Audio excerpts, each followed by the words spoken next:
Ebenezer, what a wonder you are. Ebenezer, Ebenezer, Ebenezer, what a wonder you are. I love you so much, Ebenezer. Ebenezer, what a wonder you are. Ebenezer, Ebenezer, Ebenezer, what a wonder you are. I love you so much, Ebenezer.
hakuna na hata kuweko. Imba hakuna.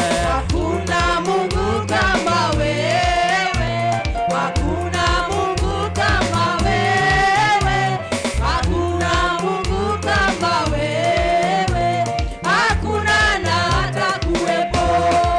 Mimi Nimetembea kote kote, nimetafuta kote kote, nimezunguka kote kote, hakuna na hata kuwepo. nimetembea Nimetembea kote kote, nimetafuta kote kote, nimezunguka kote kote, hakuna na hata kuwepo. Imba hakuna. Hakuna Mungu kama wewe, hakuna Mungu kama wewe, hakuna Mungu kama wewe, hakuna na hata kuwepo. Nimetafuta mimi, nimetafuta. Kama wewe, hakuna Mungu kama wewe, hakuna Mungu kama wewe, hakuna na hata kuwepo. Nimetembea kote kote, nimetafuta kote kote, nimezunguka kote kote, Hakuna na hata kuwepo. oh, nimetembea Nimetembea kote kote, nimetafuta kote kote, nimezunguka kote kote, hakuna na hata kuwepo.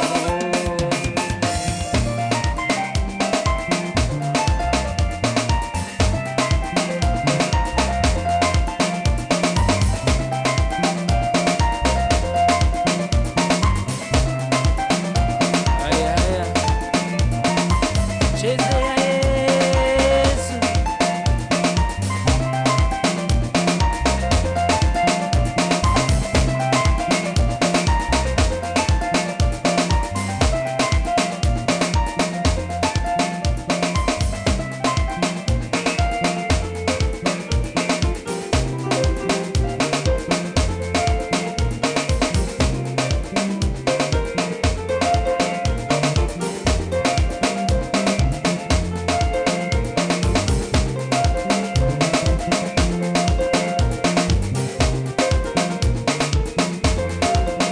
Haya, twende twende twende kwa Yesu.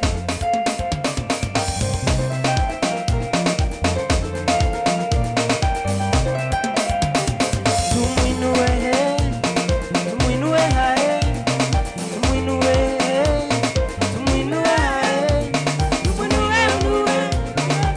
Yesu ni Bwana, tumwinue, tumwinue hae, tumwinue, tumwinue hae, tumwinue. Yesu ni Bwana, tumwinue, tumwinue hae, tumwinue, tumwinue hae, tumwinue, mwinue, mwinue, mwinue. Yesu ni Bwana, haya.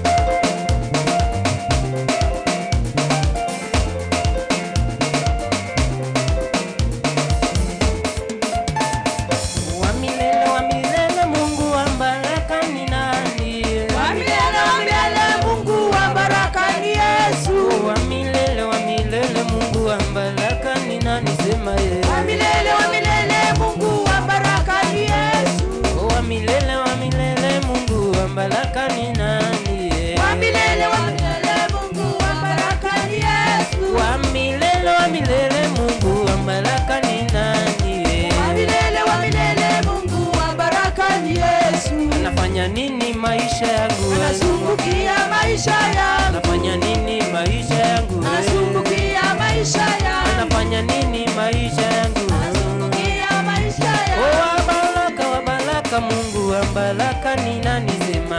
Wa milele, Mungu wa baraka ni Yesu. Wa ushindi, Mungu wa ushindi ni nani? Sema Wa milele, Mungu wa baraka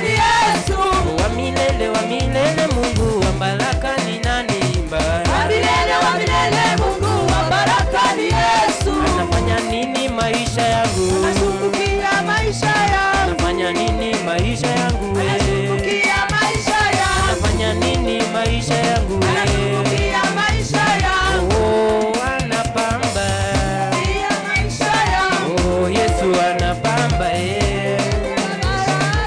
oh Yesu anapamba Yesu anapamba, oh Yesu anapamba Yesu anapamba, pande zote anapamba Yesu anapamba, oh anapamba Yesu anapamba, oh yeye anapamba Yesu anapamba, tumuinue anapamba Yesu anapamba, maliki anapamba Yesu anapamba, yeye ni mwema anapamba Yesu anapamba, oh chini anapamba Yesu anapamba, maisha yetu anapamba Yesu anapamba, kuna yeye anapamba Yesu anapamba, yeye ni mwema anapamba Yesu anapamba, yeye Mungu anapamba Yesu anapamba, oh anapamba Yesu anapamba, kanisani anapamba Yesu anapamba, chini anapamba Yesu anapamba, pande zote anapamba Yesu anapamba, oh juu anapamba Yesu anapamba, wa milele Mungu wa baraka ni nani sema milele wa milele Mungu wa baraka ni Yesu, wa milele Mungu wa baraka ni nani sema milele wa milele Mungu wa baraka ni Yesu, wa milele Mungu wa baraka ni nani milele Mungu wa baraka ni Yesu, anafanya nini maisha yangu anazungukia maisha yangu, anafanya nini maisha yako anazungukia maisha yangu, anafanya nini maisha yetu anazungukia maisha yangu, anafanya nini maisha yetu anazungukia maisha yangu, oh anapamba Yesu anapamba, oh anapamba Yesu anapamba, oh pande zote anapamba Yesu anapamba, oh chini anapamba Yesu anapamba, pande zote anapamba Yesu anapamba, oh juju anapamba Yesu anapamba, oh yeye anapamba Yesu anapamba, oh yeye anapamba Yesu anapamba, pande anapamba Yesu anapamba, kanisani anapamba Yesu anapamba, maishani anapamba Yesu anapamba, oh yeye anapamba Yesu anapamba, oh yeye anapamba Yesu anapamba, pande zote anapamba Yesu anapamba. haya tumcheze Yesu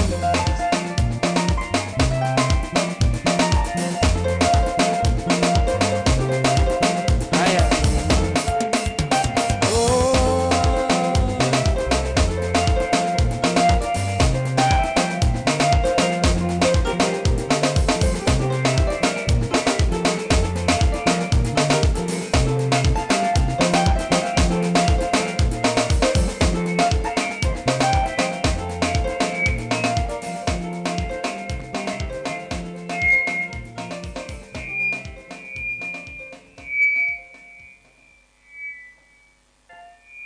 Bwana asifiwe. Tuko katika hiyo hali ya praise and worship. So tutaendelea tu. Tuendelee na praises. Ni wakati mwema wa praises. Tumsifu Mwenyezi Mungu.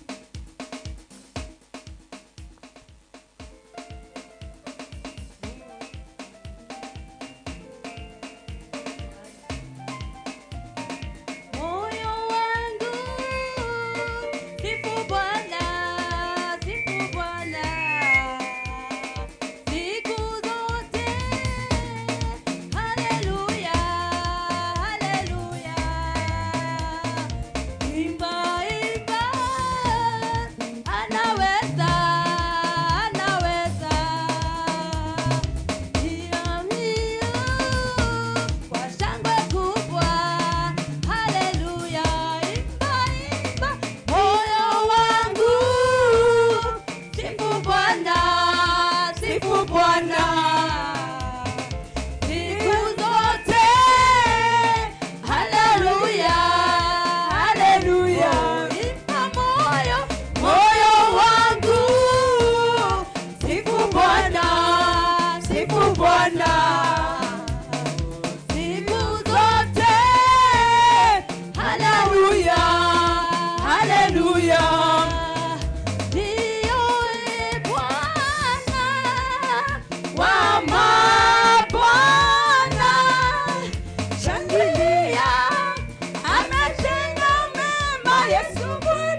Bwana siku zote. siku zote. Haleluya, haleluya.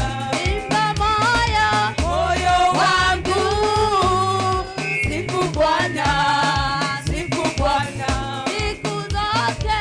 siku zote. Haleluya, haleluya. Ndiyo.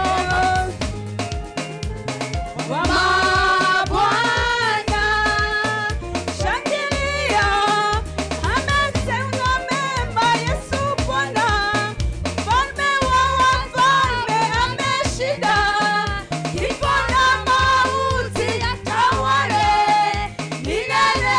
Amina.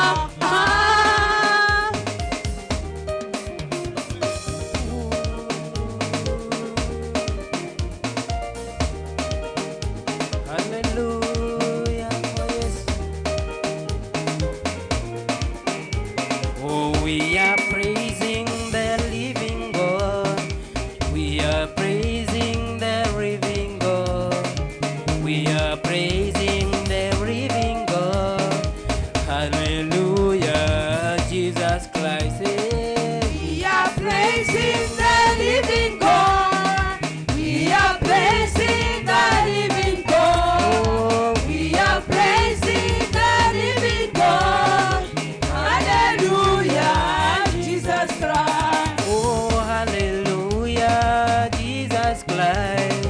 Hallelujah, Jesus Christ. Hallelujah, Jesus Christ. Hallelujah, Jesus Christ. Hallelujah. Hallelujah, Jesus Christ. Hallelujah, Jesus Christ. Hallelujah, Jesus Christ. Hallelujah, Jesus Christ. Oh, we are praising the living God. We are praising the living God. We are praising the living God. Hallelujah, Jesus Christ. Hallelujah. We are praising the living God. We are praising the living God. We are praising the living God. Hallelujah, Jesus Christ. Hallelujah. Hallelujah, Jesus Christ. Hallelujah, Jesus Christ. Hallelujah, Jesus Christ. Hallelujah, Jesus Christ. All the other gods, they are the works of men, but you are the most high God. There is none like you, all the other gods. All the other gods, they are the works of men, but you are the most high God. There is none like you. All the other gods, All the other gods, hallelujah, they are the works of men,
Lilies double double. Na double double. Favor is double double.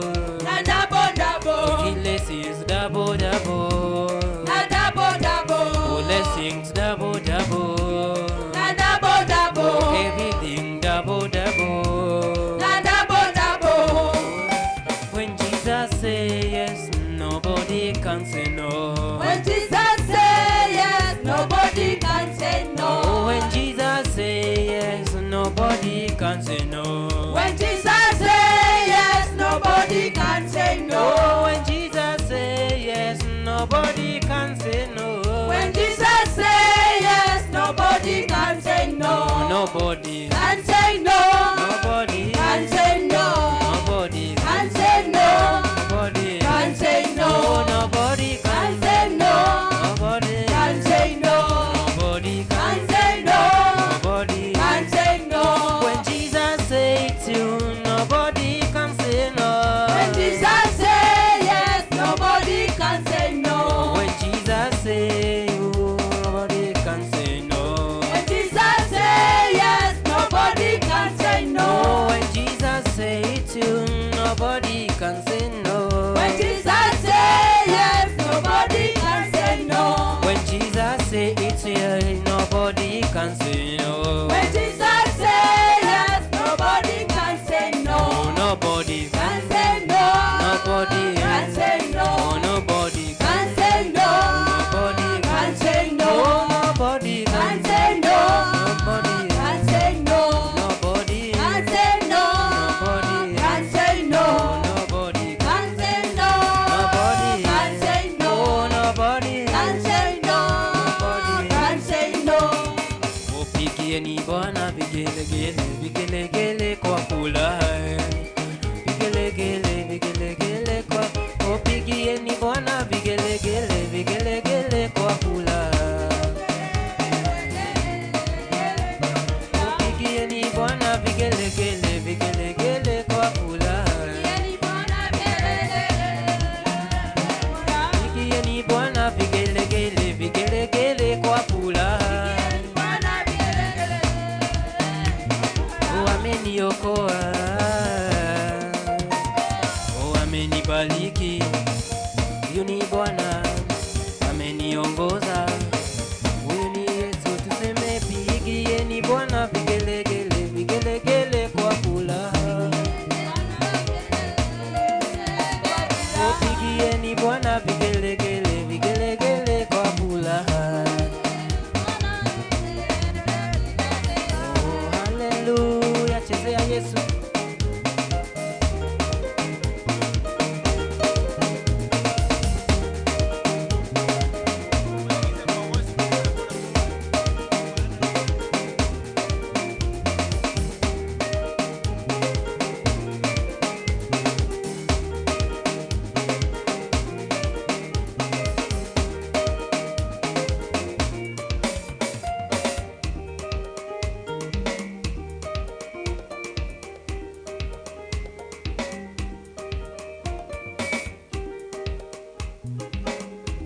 Bwana asifiwe. Tujipigie makofi, tunamsifu Bwana Yesu vizuri. Praise and worship team, Bwana wabariki. Bwana wabariki na watende mema. Bwana asifiwe. Wakati huu ni wakati wa sikiza neno la Mungu. Tujiandae wote kwa roho zetu, tukue na notebook, tuendelee pahali tuliachia na mwalimu wetu wa Bible study, na Bwana atawabariki. Ningependa kukaribisha our reverend wakati huu aendeleze hapo pengine. Bwana awabariki sana. Amen.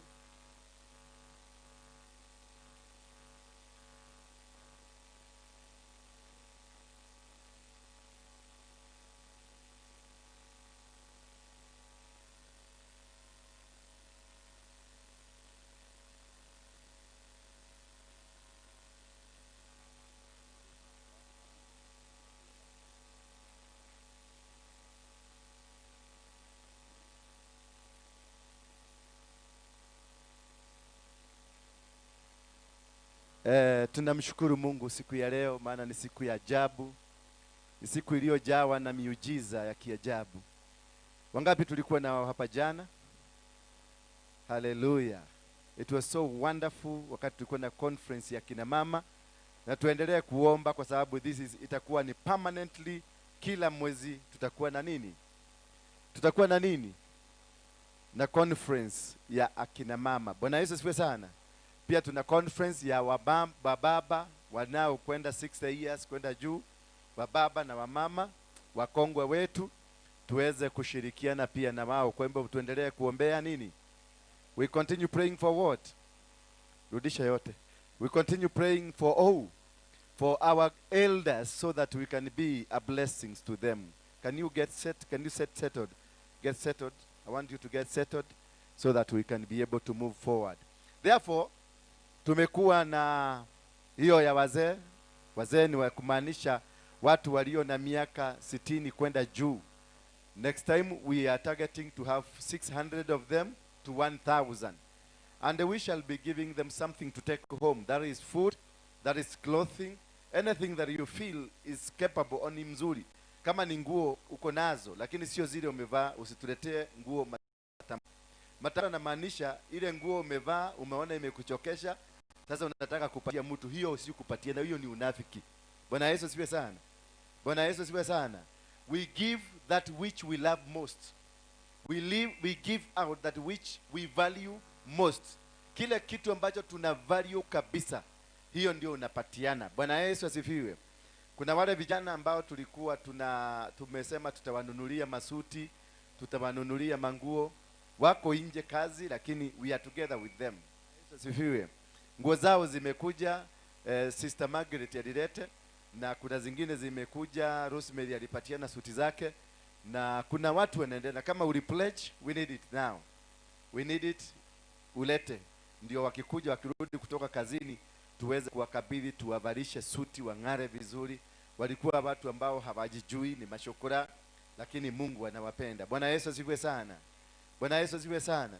Asante ambao kwa wale wote walienda mahali wapi? Mlikuwa Machakos ama ilikuwa wapi? Machakos wapi katika kijiji? No, si ulimemba Kajinji. Makabeti. Weta kwa Makabeti. Kweta kwa Makabeti. Kwa wale walienda Makabeti huko Machakos kushirikiana na Pastor Anita ambaye alimpoteza babake mzazi. Asante sana kwa wote waliojitolea. Tulisaidiana, tulisimama na yeye vizuri sana kama kanisa, na tuendelee kuwa katika hali hiyo. Tukipata mtu ako na tatizo fulani, tunasimama na yeye. Unasimamisha vitu zingine zote za kiubinafsi, that is za kiubinafsi tunasimamisha, lakini kazi ya Mungu isisimame hata dakika moja, kwa sababu hiyo ni kazi, lakini kazi ya Mungu isifanye nini? Kazi ya Mungu isisimame. Bwana Yesu asifiwe sana. Lakini kukiwa na tatizo, kusikue na nisisikie siku moja hapa ati utakosa kuenda ati kwa sababu hamusikilizanange na huyo. Bwana Yesu asifiwe. Ama huyo mimi ni tutakiaragia nake atakejerageria. Hiyo story nisisikie hapa. Kama wewe ni mshirika wa hii nyumba, nisiwahi kusikia kuna mtu kwa hii nyumba hauwezi kuongelesha ama hamusikilizanage ama muonanagi. Nikasikia hivyo nitakufukuza. Nitakwambia ukweli, nitakwambia kama Ng'ang'a, kwenda na sadaka yako. Bwana Yesu asifiwe sana. Ng'ang'a ni baba yangu ya kiroho. Kwa hivyo mkiona nikiongea kama Ng'ang'a ama nikiongea hivyo kama Ng'ang'a, mjue naongea hivyo kwa sababu ni nini? Niko na mafuta yake, niko na mgao nilikata. Na mkiingia Ng'ang'a, James Maina ndiye alinizaa. Bwana Yesu asifiwe sana. Niliokoka kwa James Maina Ng'ang'a. Hata hii kiwanja unaonanga hapa amejenga, mimi ndio nilimpatia hiyo kiwanja. Bwana asifiwe. Alafu kutoka hapo yeye hakunilea, aliyenilea ni Harrison. Kama mimi nilizaliwa na Ng'ang'a, lakini baba yangu mlezi ni nani? Ni Harrison. Mzazi ni nani? Aliyenizaa ni nani? Kwa hivyo natembelea kwa neema ya wazazi wangapi? Na nashukuru Mungu ninaposimama kwa neema ya wazazi wangapi? Kwa hivyo nina nguvu za watu wangapi? Inaitwa triple anointing. Asante sana na washukuru wale walioshirikiana na sisi jana. It was so wonderful.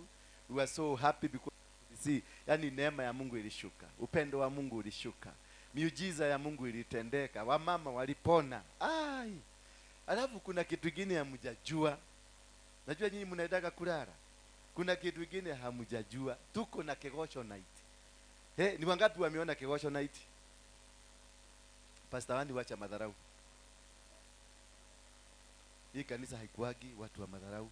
Hata ukae huko, kule kwingine wanavaa kukaa. Sasa unaziwabiwe. Bwana Yesu asifiwe. Huyu ndio alinibebanga nikiwa mtoto. Ni sister yangu. Bado ile umang'aya kunipiga nikiwa mtoto, hajaamini nimekuwa mtu mkubwa. Alikuwa ananichapa. Unajua mimi nilikuwa na kakichwa kingine.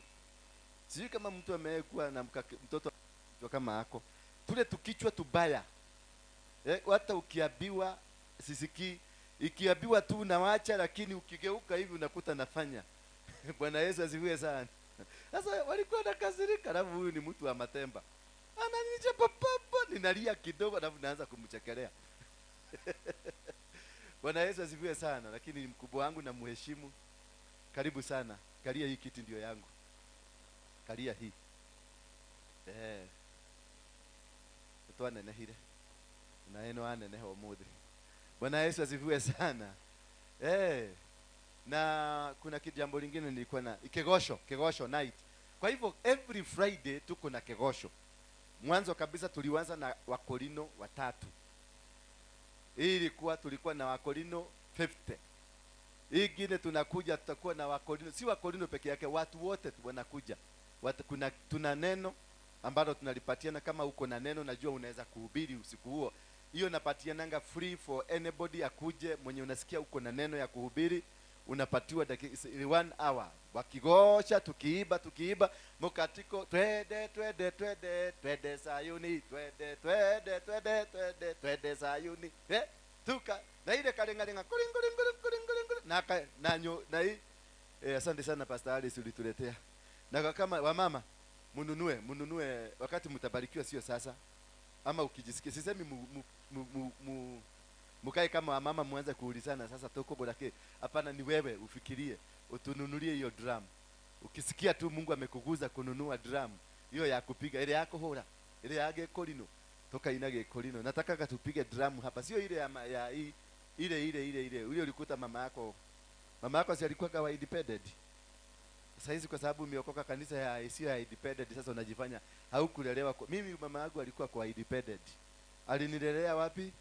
Huko wanasema kuna deacon, kuna deacon, kuna ke kwale ke joki the leader ako right. Sasa ile kitu inanifurahisha kwa independent ni moja tu, ile maombi yao. Otoria gwatarie kireria no ria gutarie riu no ria gugakorwo magana-ine ma miaka korotwekaguo. Amen. Alafu bishop anameza kakitu. Hiyo naweza taka tukue nayo, hiyo ya kumeza kakitu. Iko vizuri. Alafu wanavaa vizuri. Kikofia kirefu, mwingine kakofia kako na makona. Na mwingine anavaa nguo ya leader. Leader alikuwa ni black na white, si ndio? Alafu wale mkubwa anavaa manguo mengine mazuri. Nitashonesha kama hiyo siku moja hata mimi nikuwe kama Commander 1, kama nganga. Na mimi nikikuja hapa alafu nishonesha hiyo kikofia. Ama inavaliangwa na nani? Inavaliangwa na nani? Hiyo kirefu hiyo. Ni askofu. Mimi sijafika huko. Mimi nimefika wapi? The leader. Nimehitimu. Hiyo kirefu. Huyu amekataa. Na wewe? Nivaa hiyo kirefu. Kale kadogo ka hapa. Hiyo nitavaa siku moja. Angalia amejishika akahia na hati.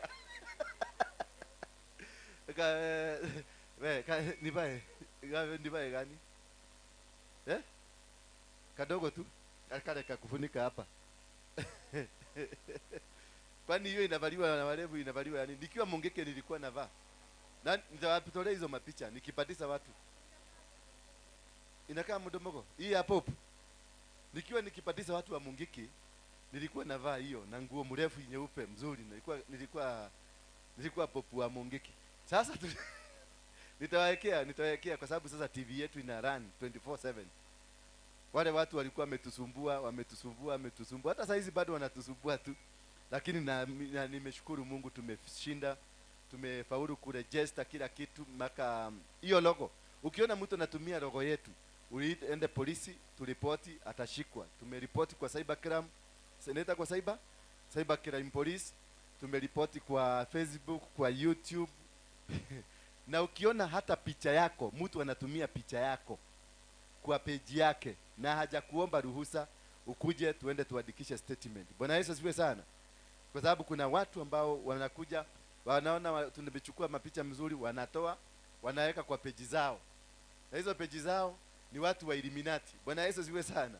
Alafu anakuambia ukitaka kutajirika, nipiga hii namba, nikujoinize kwa Illuminati. Bwana Yesu asifiwe sana. So we are not going to allow that. We are not going to give a room to any demonic power. Sisi ni wale tu neguo twarutire ya ujeni rotogekera ngo yake ya kuhujia. Bwana Yesu asifiwe sana. No ithwaria kana tigwo ndirago riu nitukuhakwa macuru. Asha no. Ukiona ati nimenyemelea hivi, nimenyamaza hivi, usifikirie ati kuna kitu iling'olewa. Kile kitu kiling'olewa ni ushetani, nikawekwa nini? Umungu. Na kutoka hapo nikaambiwa nikae kama nani? Joshua. Kwani Joshua alikuwa anaambiwa nini? Ndako negera itora ria Jericho. Lakini ukiingia huko usichukue kitu hata kimoja, ufagie kufagia. Eni atia. Kana mreshi leo mundu ahonoka riu ni atweka mukirimu. Asha mimi si mujiga na sitakuwa mujiga na mutikogua wana. Si mutikogua wana. Hiyo nimetagasa hapa live. Mutikogua wana. Tutamenyana. Tuone ni nani anajua kuimba. Ngoma yoyote ile mimi najua kuswaga.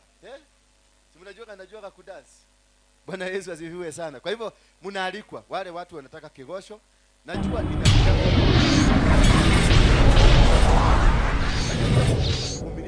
CTV kama unaweza kuja turning on ulale hapa Friday, tena ushinde hapa, ushinde huko, badilisha tena ukuje Saturday ulale hapa.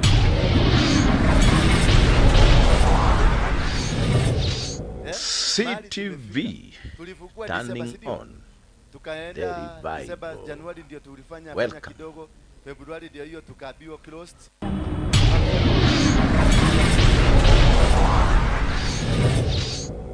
CTV turning on kuna kanisa revival nyingi sana haziko. Kwa nini? Kwa sababu labda grace yao iliisha na corona. Bwana Yesu asifiwe sana. Kwa hivyo sisi Mungu ameturegesha, tunashukuru Mungu. Tujitolee kabisa hata kukuja, hata kama utaweza kila siku unakuja unalala. Mimi nalalanga hapa, sitakwambia ni siku gani, ndio msinyemelee. Nalalanga hapa peke yangu hapa, na shida lala hapa nikipiga mangumi huko Maguta, na Mungu amenibariki. Bwana Yesu asifiwe sana. Nashukuru ya kwamba Mase Ministry tumefaulu. Bwana hiyo, pigieni watu wa Mase Ministry makofi. Mase Ministry tumefaulu. Saizi tuko na ile vitu zote tumetengeneza ya Mase Ministry is valued to 7 good million shillings. Hiyo ndio asset ya kanisa. Bwana Yesu asifiwe sana. That is how rich we are for only 3 months. Tuongeze ingine moja ama ingine mbili, uone. Tutaanza ndege yetu tutakuwa tukipaki pale. Bwana Yesu asifiwe sana. Ruto akipita na yake huko na sisi tunapita na yetu. Uhuru akipita akiteremkia, Uhuru inateremkiaga hapa ikirudi Isiri. Ikiteremuka na yetu inateremuka kwanza. Bwana Yesu asifiwe sana. Najua yeye ni mkubwa wa nchi, lazima tumpatie heshima. Yake ipite kwanza alafu yetu ikuje. Bwana Yesu asifiwe sana. Youth, nina kongamano la youth, mujitayarishe. Pastor wa youth, naona ni kama umeanza kurararara na tutakuamsha. Utaamushwa tu. Wa youth, wa boy youth, kuja. Simama tu ukiwa hapo, usitoke hapo. Najua hujazoea hiyo lakini utazoea tu. Simama tu hapo. Pastor simama hapo. Na yule kijana mwingine hakukuja ama wako njiani? Sasa nataka kukaa kikao cha youth. Ndio tu najua mnakuja Saturday ingine wanakuwa busy, lakini na understand ni venye ikiongea ile inaongea kitu wanakulanga ikiongea, because sitaki wa youth wameokoka. Mimi sitaki wa youth wale wameokoka, nataka wale hawajaokoka waokoke, si ndio? Na kanisa hii sitaki mtu mzuri. Bwana Yesu asifiwe sana. Alia holi alia kumari adahonoke mwadhani yakoshe pako nasikia kuna kasauti ka wokovu. Hiyo sauti hiyo mambo sitaki. Keti. Asante sana Wamboi, asante sana pastor. Hiyo hao watu wazuri mimi siwataki. Nataka mimi nilikuwa mbaya, Mungu akanihurumia akanibadilisha. Bwana Yesu asifiwe sana. So tunataka tuende tutafute hao watu wabaya, hawa wanaitwa maraya, hawa wanaitagwa waizi, hawa wanaitagwa wauaji, hawa wanaitagwa sijui ni nini. Hao ndio our best friends, ndio? To them ni wabaya, lakini kwetu ni they are our brothers and sisters. We need to walk with them.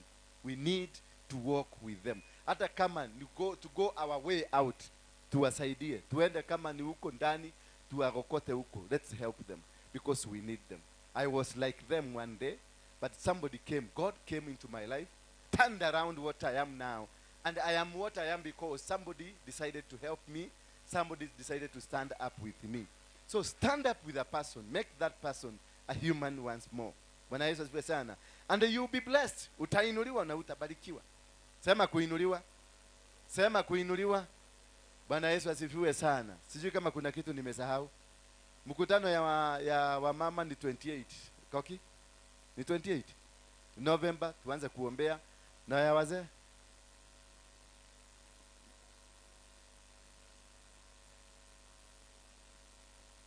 tulipush kidogo ndio tujipange. Tarehe 6, si ndio? Karo. Tarehe 6 ndio tutakutana na wazee, na mimi naona hatutakutana hapa, tutapanga tuende pale kwa kiwanja because watakuwa 600. Na 600 kila mzee ataenda na kilo 2 ya mchele, kilo 2 ya mafuta, kilo 2 ya mahindi, kilo 2 ya uga, kilo 2 ya maharagwe, kilo 2 ya dego. Watu 600, fanya hiyo hesabu. Kama ni kuvuja kabagi, tuvuje bagi, wazee wakule. Na ukipata nguo mpya, usituletee nguo mzee hapa kwa sababu hiyo ni mzee. Ukipata nguo mpya, ulete. Hiyo sio compulsory na hakuna kitu nimesema ati lazima tufanye. Hapana, ni moyo wako ukiguzwa. Sababu hii ni nini? Huu ni mwito. Siwezi kukwambia sasa kanisa tuanze kuchaga pesa ya hii, hapana. It is a calling. Tumefundishwa na pastor hapa asubuhi. It is about a calling. It is a calling. Kama kuna watu kutoa, ni ameokoka 100%. Lakini kutoa anatoaga, anaingia kwa kibeti, anaangalia pesa, anaangalia, anafanya hivi, ai anazidi. Ni goruta. Lakini ameokoka kwa sababu hana neema ya kutoa. Lakini mpatie kazi nyingine, mwambie aweze kanisa mzima, ataisafisha, itang'ara. Everybody got a calling. Kuna those who are givers, kuna those who are praisers, kuna those who are worshipers. Kuna wale wako na neno. All those people, we have all them. Kuna watu kama Dirago, ukimpatia kazi, angalie kazi, itakuwa hivyo. Hata wewe ukue nani, Reverend alisema ni hapa. Hiyo ni calling yake. Jaribu kucheza na Dirago akiwa kazini siku moja, ndio utajua ujui. Bwana Yesu asifiwe sana. Mpigieni mzee Dirago, amefanya kazi kubwa. Nani angejua mtu kama huyu ametoka jela na akuja fanya hiyo kazi. Tulimpelekea Harrison Ng'ang'a kiti moja ya 700,000 shillings. Najua Ng'ang'a aliniuliza, una uhakika hii kiti haijatoka China? Nikamwambia wacha sasa nikuonyeshe picha ikianza kuchogwa, ikianza ya pili, ikaenda. Akaniambia hapana, hizi vitu zimetoka China. Nikamwambia hapana, kuja kwa workshop. Na aliposikia hazijatoka China, akatununulia mashini zote za kiufundi za worth 1.5 million shillings. Bwana Yesu asifiwe sana. Sasa our workshop is inaitwa state of the art workshop. Sasa wacha isikiliza. Wale ambao mahasidi ambao mnafikiria mtatumaliza. Tumeletewa mashini za kushona nguo. Sini. Sasa hapa ndio kana big gym huko na tanuke mweite. ndio na mogwe katondo kali une mogokua 50 za kushona manguo. Tutakuwa madesigner. Hakuna kuenda Taki tena, hakuna Taki, hakuna kuenda Taki, na zitafanywa na hao watu waba, hao waizi, hao machokora, hao maraya. Sasa utabaki kuona maraya ni watu, utabaki kuona wachokora ni watu, utabaki kuona waizi ni watu. Dirago alikuwa amefugwa 30 years, alikuwa amefugwa kunyogwa. Huyo mzee unaona pale, tukapigana mpaka ametoka. Saizi angalia zile vitu anatoa, zile vitu anatoa classic. Sio jitamania hata za moja tukikuja kwako tukalie kitu kama hiyo ya 700,000. Kuna mzee mwingine nilimwambia tunauza hii, nikamtumia picha, akaniuliza muradi ya pesa shigana, nikamwambia wegura jirani pesa shigana ogeruta no mwetekele kwa manana kai. Na mimi nilikuwa kama angeniuliza nilikuwa nataka kumwambia 350, akaniambia no mwetekele manana kwa sababu yeye, nikamwambia hapana, toa milioni. Asha milioni niko kila umadukaine oya 850. Sasa nikashangaa, kumbe tunakuaga na power. Ni sisi hatujuagi power is in us. We got the power, we got the force to do things. It's only that we don't know. Mama kama huyu ni mshonaji, huyu ni designer, na hatulete kukwatengeranite na gitunguru designer. Ungetumira president nguo na ehumbe ni designer, na goko ngimukora agitegerera na gitunguru na nyanya mbuthu mami utashona gwiria ndirekira gathuti teno. Na our sister pale, my sister in law huyu ni mshonaji hatari, ndiye ametuintroduce kwa hiyo mambo ya kushona. Huyu ndiye atakuwa trainer. Kana tigwa ama najiwekelea simama tu akuone. Huyu ni sister yangu in law. Sister yake ameolewa na kabudadha kangu kale kadogo. Bwana Yesu asifiwe sana. Nikosha wakadelelia ido mushi mpigieni makofi na sister Ann. Hiyo ni department yenu nimewapatia na roho safi. Igira kuona na gitunguru ati waigira kanitha ile tunaigwa gitunguru ni kiingira andu makaja kurani ati gitunguru kiu na kukueta gitunguru mwathani agocwo. Hiyo ni department yenu, mupange, mukae na Karo, mukae na Chiaredi, mukae na nani mwingine, nani wa hiyo calling na Dirago Dirago asipowapatia ruhusa msigie huko.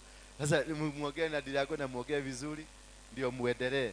Kwa hivyo nimesema watu wa nini, wa youth, nimesema watu wa kushona, na tumesema ngati kuna ingine nataka kusema lakini nitasema tu, sijui ni kwa naendaka kusema, nasikia naambiwa simama kidogo, ya kwenda kiwaja, ya kwenda evangelism naendaka kusema. I think sijui ni kwa nini, lakini nitasema tu. Next Sunday nitaomba Mungu atakuwa amenipatia kibali ya kusema. Edwin na Susi na Sankara, Bwana Yesu asifiwe sana. Sankara ametoka huko all the way from DRC.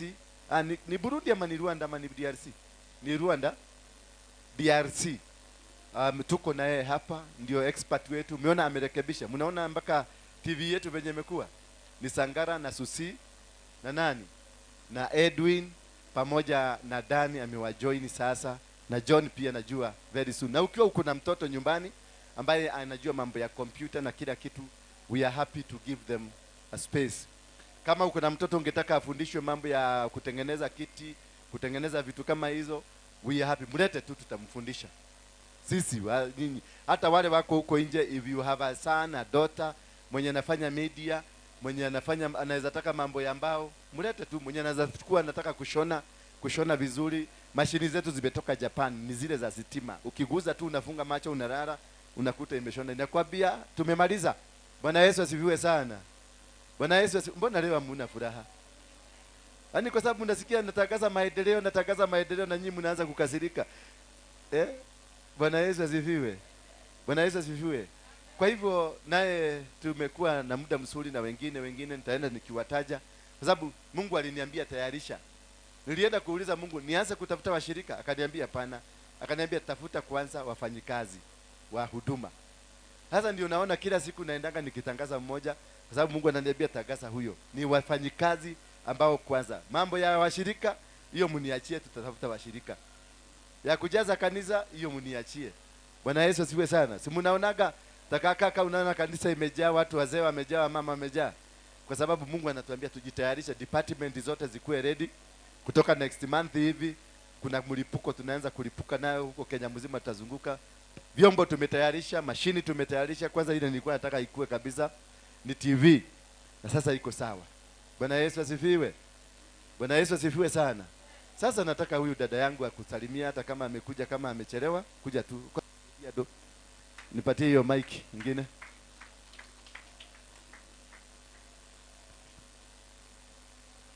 Okay, merewe itago atia. Kwanyu neko. Umete ko. Ukire guku atia. Amen. Bwana asifiwe. Nimeokoka asubuhi ya leo, na Yesu ni Bwana. Amekuwa mwaminifu, amekuwa mwema sana, na mshukuru Mungu sana. Amen. Majina yangu naitwa mchungaji Ann, na ndio nasema nimeokoka. Kwangu ni Ruai, kwetu ni Moro. Amen. Hayo yote namshukuru Bwana, nampenda Bwana sana kwa sababu yeye ni Mungu mwaminifu maishani mwangu. Kuna jambo moja ambalo nimekuwa nikifanya research hii wiki. Bwana asifiwe. Nimekuwa nikifanya research ya kujua ni nini hiki Mungu hawezi akafanya. Lakini nimekuja ama ni nini hiki Mungu hawezi kuachiri ama kulitenda. Ni jambo gani hili haliwezekani kwa Mungu? Na nimekuja kugundua kuna jambo moja Mungu hawezi. Amen. Najua hapo mnakuwa na maswali. Kuna jambo moja na ni research nimefanya wiki hii. Kuna jambo ambaye Mungu hawezi akafanya ama hawezi. Na hilo sijui kama mko tayari ni hilo jambo ambalo Mungu hawezi na hataweza. Amen. Mambo yote anawezanga, kila jambo anaweza, kufufua anaweza, lakini kuna limoja hawezi. Na hilo ambalo haliwezi doe kuhoto nitaki. Hallelujah. Amen. Yeye ajui kushindwa ni kama nini. Hiyo ni research nimefanya. The whole of last week nimekuwa nikilitafuta na nilikuwa nikiifanya. Nikaona kwamba yote mambo yote yanawezekana kwa Mungu. Lakini kuna limoja ambalo haliwezi na hawezi akafanya. Ambalo yeye hajui kushindwa ni kama kitu gani. Bwana asifiwe sana. Inafikanga mahali mambo yanakuwa mazito, yanakuwa ni kama unaona ni kama hayawezekani. Lakini kwa Mungu yote yanawezekana. Bwana asifiwe sana. Na yeye hajui kuhotuo nitake. Hallelujah. Bwana awabariki. Aya matioe. Aya matioe.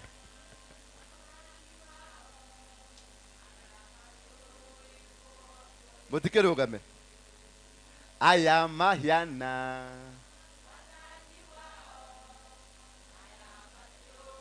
Kohotoni. Aya.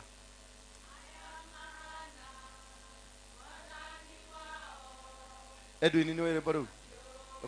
Oka inidhiere baru. Aya ma. Motikethie na mbere.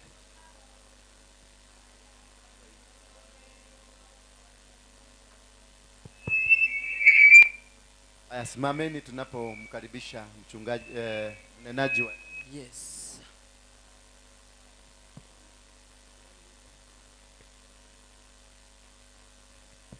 Tuanze kulea watu. Tuinue wachungaji. Suni mimi natoka nje. Nataka watu ambao tutawaacha ndani wakihubiri, mapasta. Want to raise 10 pastors. Saizi niko na 5. Bwana Yesu asifiwe sana. Nataka ku raise 10 pastors. Watu ambao hata ukiwaacha unajua uko sawa. Ndio na mimi niingie kwa crusade, maana kuja kalia hapa. Mami, kuja kalia hapa. Niwendele kalia hapa. Huyu atakaa huko. Sulikataa hiyo kiti. Sulikataa kwenda huko. Todi na mbele.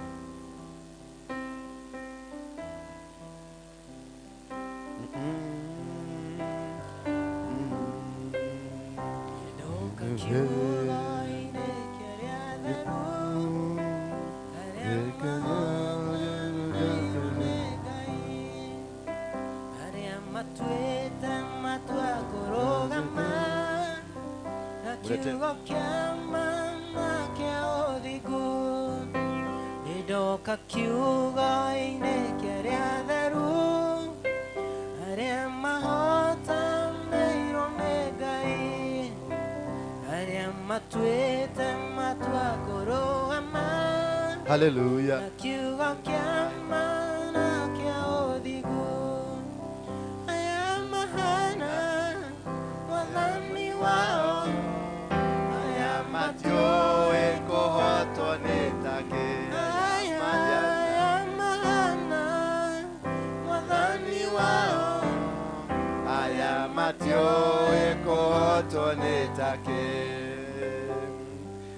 Sasa nataka niwaletee mchungaji mwenye taadhima na mwenye na kuheshimu mami kwa kusimama na sisi licha ya vita nyingi, licha ya vizuizi vingi, lakini na kuombea Mungu siku moja watakuona, si hata siku moja, kutoka leo wanakuona na watakuona na watazidi kukuona. Ile vitu zote, ile mlima yote ilikuwa imeinuliwa kwako imebomoka. That is the good news. Ule mlima wote uliokuwa umeinuliwa na wale waliokuinulia mlima, mmoja wao very soon atakuja hapa kusema ni mimi nilikuwa nimeinua mlima huo. Bwana Yesu asifiwe sana. So leo tunahubiriwa na Pastor Kathy Daniel. Anaitangwa Pastor Kathy Daniel. Sasa Sunday hii ingine ni mimi, Sunday hiyo ingine niseme ni nani? Ni Karo. Ile ingine si inakuja. Hiyo ingine ujitayarisha, sababu I want to bring up. Don't want to be selfish. Nataka mwalimu, nataka pastor, nataka wainjilisti, nataka manabii, nataka maaposto. Kanisa hii lazima iende na msingi wa kinini? Msingi wa nini? Alimu ninyo ndiroria kiuria kiu. Msingi wa nini? Msingi wa nini? Na mitume. Lazima tutembee katika msingi huo. Mambo ya kuja hapa kukua wanimanigita ama kujaribu kuzuia mtu mwingine asiinuke na haujui. Yaani unabia mtu turanywa shoro todo nigwendereda. Na wewe ndo nyuaga shoro. Ucoke waje ku marugire shoro no niguthukia manathukia shukari. Leo ule niki nakuuma na nini? Kama mtu ameinuliwa ni pastor, wacha ainuke. Kama mtu ameinuliwa ni muinjilisti, wacha ainuke. Don't usianze tu maombi twingine tu kishetani, baba nafuga. Ati akihubiri unaonanga mtu ameshika. Wewe ni devil worshipper. Nikasikia kuna mtu unazuia ainuke katika nyumba hii. Nitakubomoa kama ile tractor ya nini? Na ile tractor inaitwa sana. Kila mtu kipawa chake kiachiliwe kifanye kazi. Akiona amekuwa vizuri, anataka kuenda, wewe kuja hapa, usitoroke, usiende huko nyuma. Kuja tu niambie, nibariki, nikuachilie. Mimi nilifanya makosa wakati nilikuwa kwa nganga huyu Maina. Nilitoka huko na hasira. Nilitoka na hasira mingi sana. Hiyo hasira nikaenda nikaita jamaa mpasta mwingine wanakuli kaambia ukato higura kanitha. Nganga amenyona hivyo tuwekuo. Tukangangana miezi 6 hatukusimama. Tulianguka. Kwa sababu yani si kutoka na baraka. Bwana Yesu asifiwe sana. Kwa hivyo nataka vipawa. Kama Mungu amekuinua, unasikia una kitu ndani yako, just come. Na kama umetoka kanisa ingine, unataka ukuje hapa na ulikuwa unahudumu kwa hiyo kanisa, lazima ukuje na barua ya hiyo kanisa. Bwana Yesu asifiwe sana. Lazima ukuje na barua ya pastor na namba yake nitampigia simu. Nimuulize kama amekuachilia. Vita za makanisa sitaki. Vita vya ujuaji umeenda umekojolea hiyo pastor, umekojoa sasa unataka kutuletea hiyo maneno yako hapa. Hapana.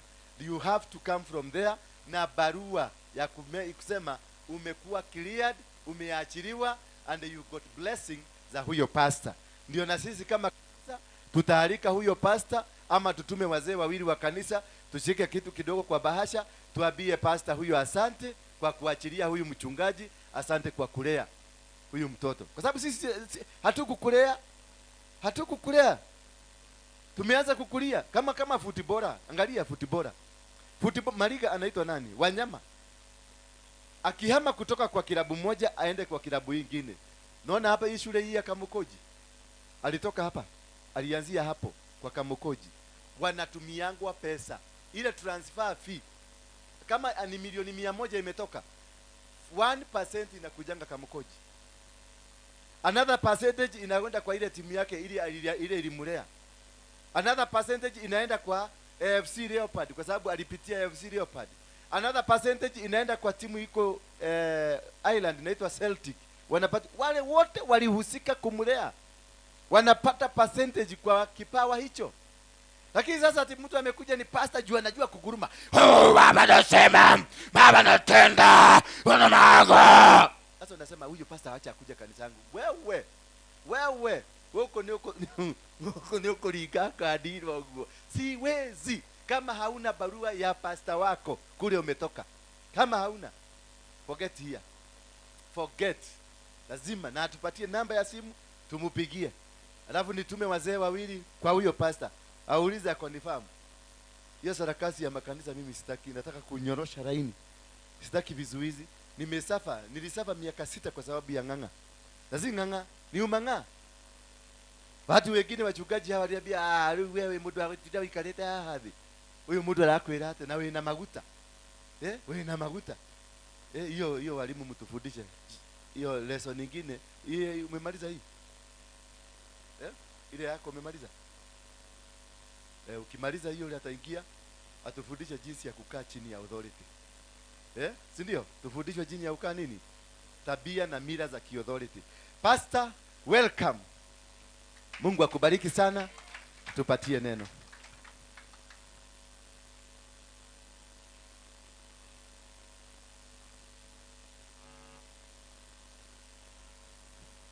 Praise God. Bwana Yesu asifiwe. Niko salama ndani ya Yesu.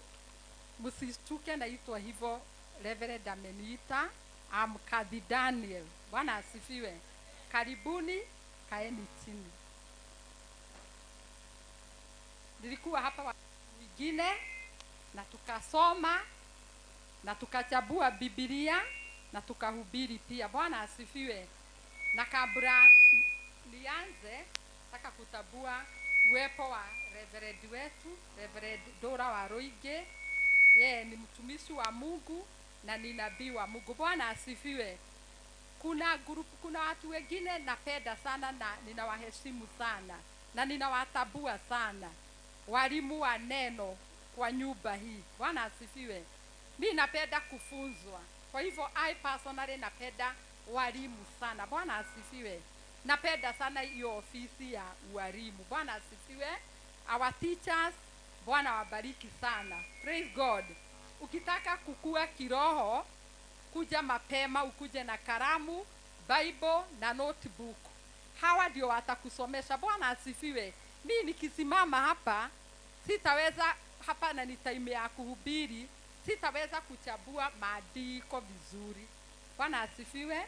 Lakini mwalimu atakufunza, akuulize swali, akupee time mpaka wewe uulize swali, akupeleke pole na sauti ya chini bila makelele mingi mpaka usikie na ushike. Na ndio maana mnaonanga text yao inakuaga dogo. Anaweza fundisha mstari moja tu. Bwana asifiwe. Tutaingia kwa neno letu la siku ya leo. Na ile message niko nayo ni wide, ni very wide. Kuna maandiko mingi ambayo ina back hiyo topic. Na topic yetu ya leo tuta study in the wilderness. Praise God. In the wilderness. Bwana asifiwe.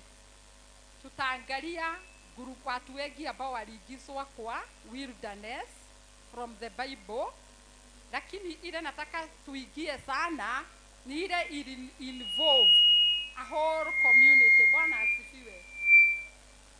Wana wa Israeli waliingizwa wilderness na wao ndio walikaa kwa wilderness sana na wakakaa muda mrefu na miaka mingi. Bwana asifiwe.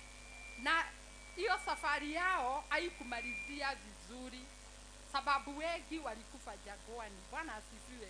Lakini wale watu wengine waliingizwa kwa wilderness, walitoka na ushindi. Bwana asifiwe. Na sasa hapo sisi ndio tuko. Wengine wetu wako kwa wilderness, actually karibu all of us. Tukimaliza hii sermon utadiscover uko kwa jangwa fulani. Bwana asifiwe. Lakini ile kitu muhimu, utamaliza namna gani? Utatoka kwa hiyo wilderness ama utakaa ukufe kwa hiyo wilderness kama vile wana Israeli wengi iliwafanyikia. Bwana asifiwe. Kwa hivyo tutasoma, tutaanza scripture mahali wana wa Israeli waliingia jangwani. Bwana asifiwe.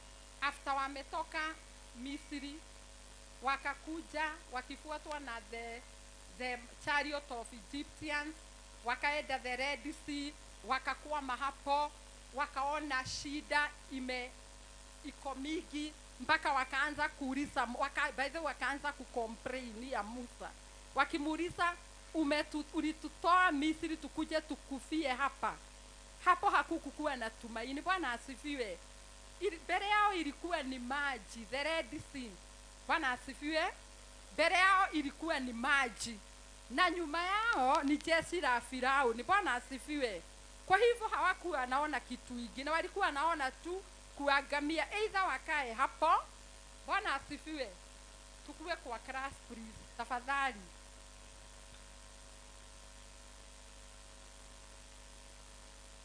Somehow nakuaga mwalimu wa neno.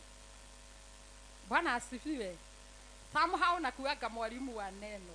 Praise God. Kuna mambo mingi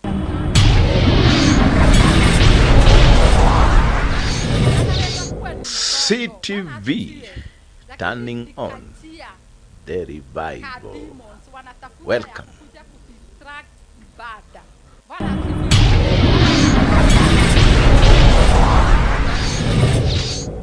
CTV turning on the revival. Welcome.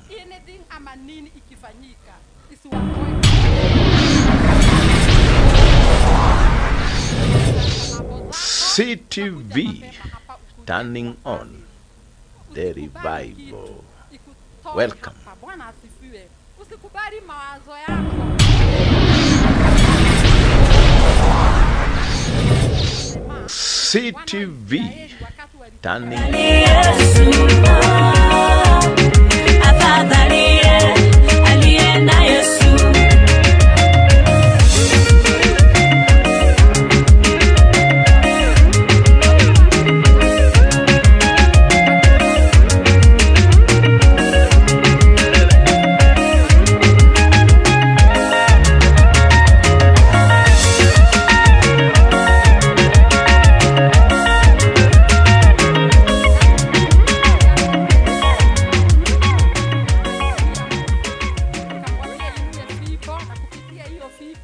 Mungu akafanya muujiza mkubwa, kukawa na njia na barabara kubwa kati ya bahari. Wana wa Israeli wakavuka. Bwana asifiwe. Nalo jeshi lote la Firauni likaangamia hapo kwa hiyo maji. Na even after kuona hiyo muujiza hiyo mkubwa hivyo, Bwana asifiwe, wana wa Israeli every time wangepatana na shida, wangetetesa Musa, wangecomplain sana, wangesahau mkono wa Bwana uko na nguvu. Bwana asifiwe. Na hapo sasa na mimi simama niseme vile pastor amesema, mambo yote Bwana anaweza. Praise God. Hata wakati uko na shida kubwa, unaiona ni kubwa namna gani, ukijiachilia mbele za Mungu, Bwana anaweza kuleta solution ya hiyo shida. Bwana asifiwe. Kama wana wa Israeli walikuwa nasubua Musa na wanasubua Mungu. The revival. Welcome.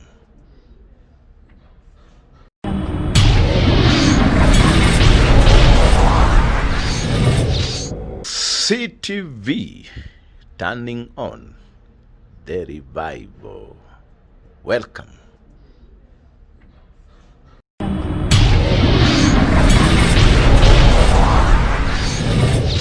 CTV turning on the revival.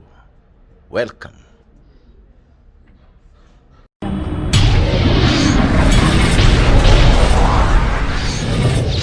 CTV, turning on the revival. Welcome.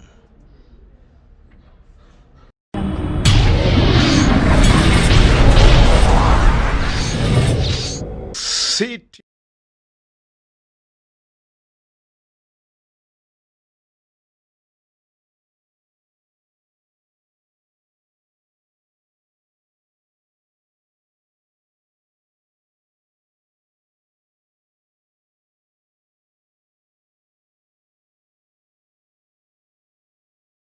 Them, and there he tested them. He said, if you listen carefully to the voice of the Lord, your God, and do what is right in his eyes, if you pay attention to his commands and keep all his decrees, I will not bring on you any of the diseases I brought on the Egyptians, for I am the Lord who heals you. Then they came to Ariam, where there were 12 springs and 70 palm trees, and they camped there near the water. Bwana asifiwe. Praise God. Tutasoma mpaka hapo kwanza. So, katika wilderness, Bwana asifiwe, katika hii jangwa kulikuwa na desert gapi? 2. Praise God.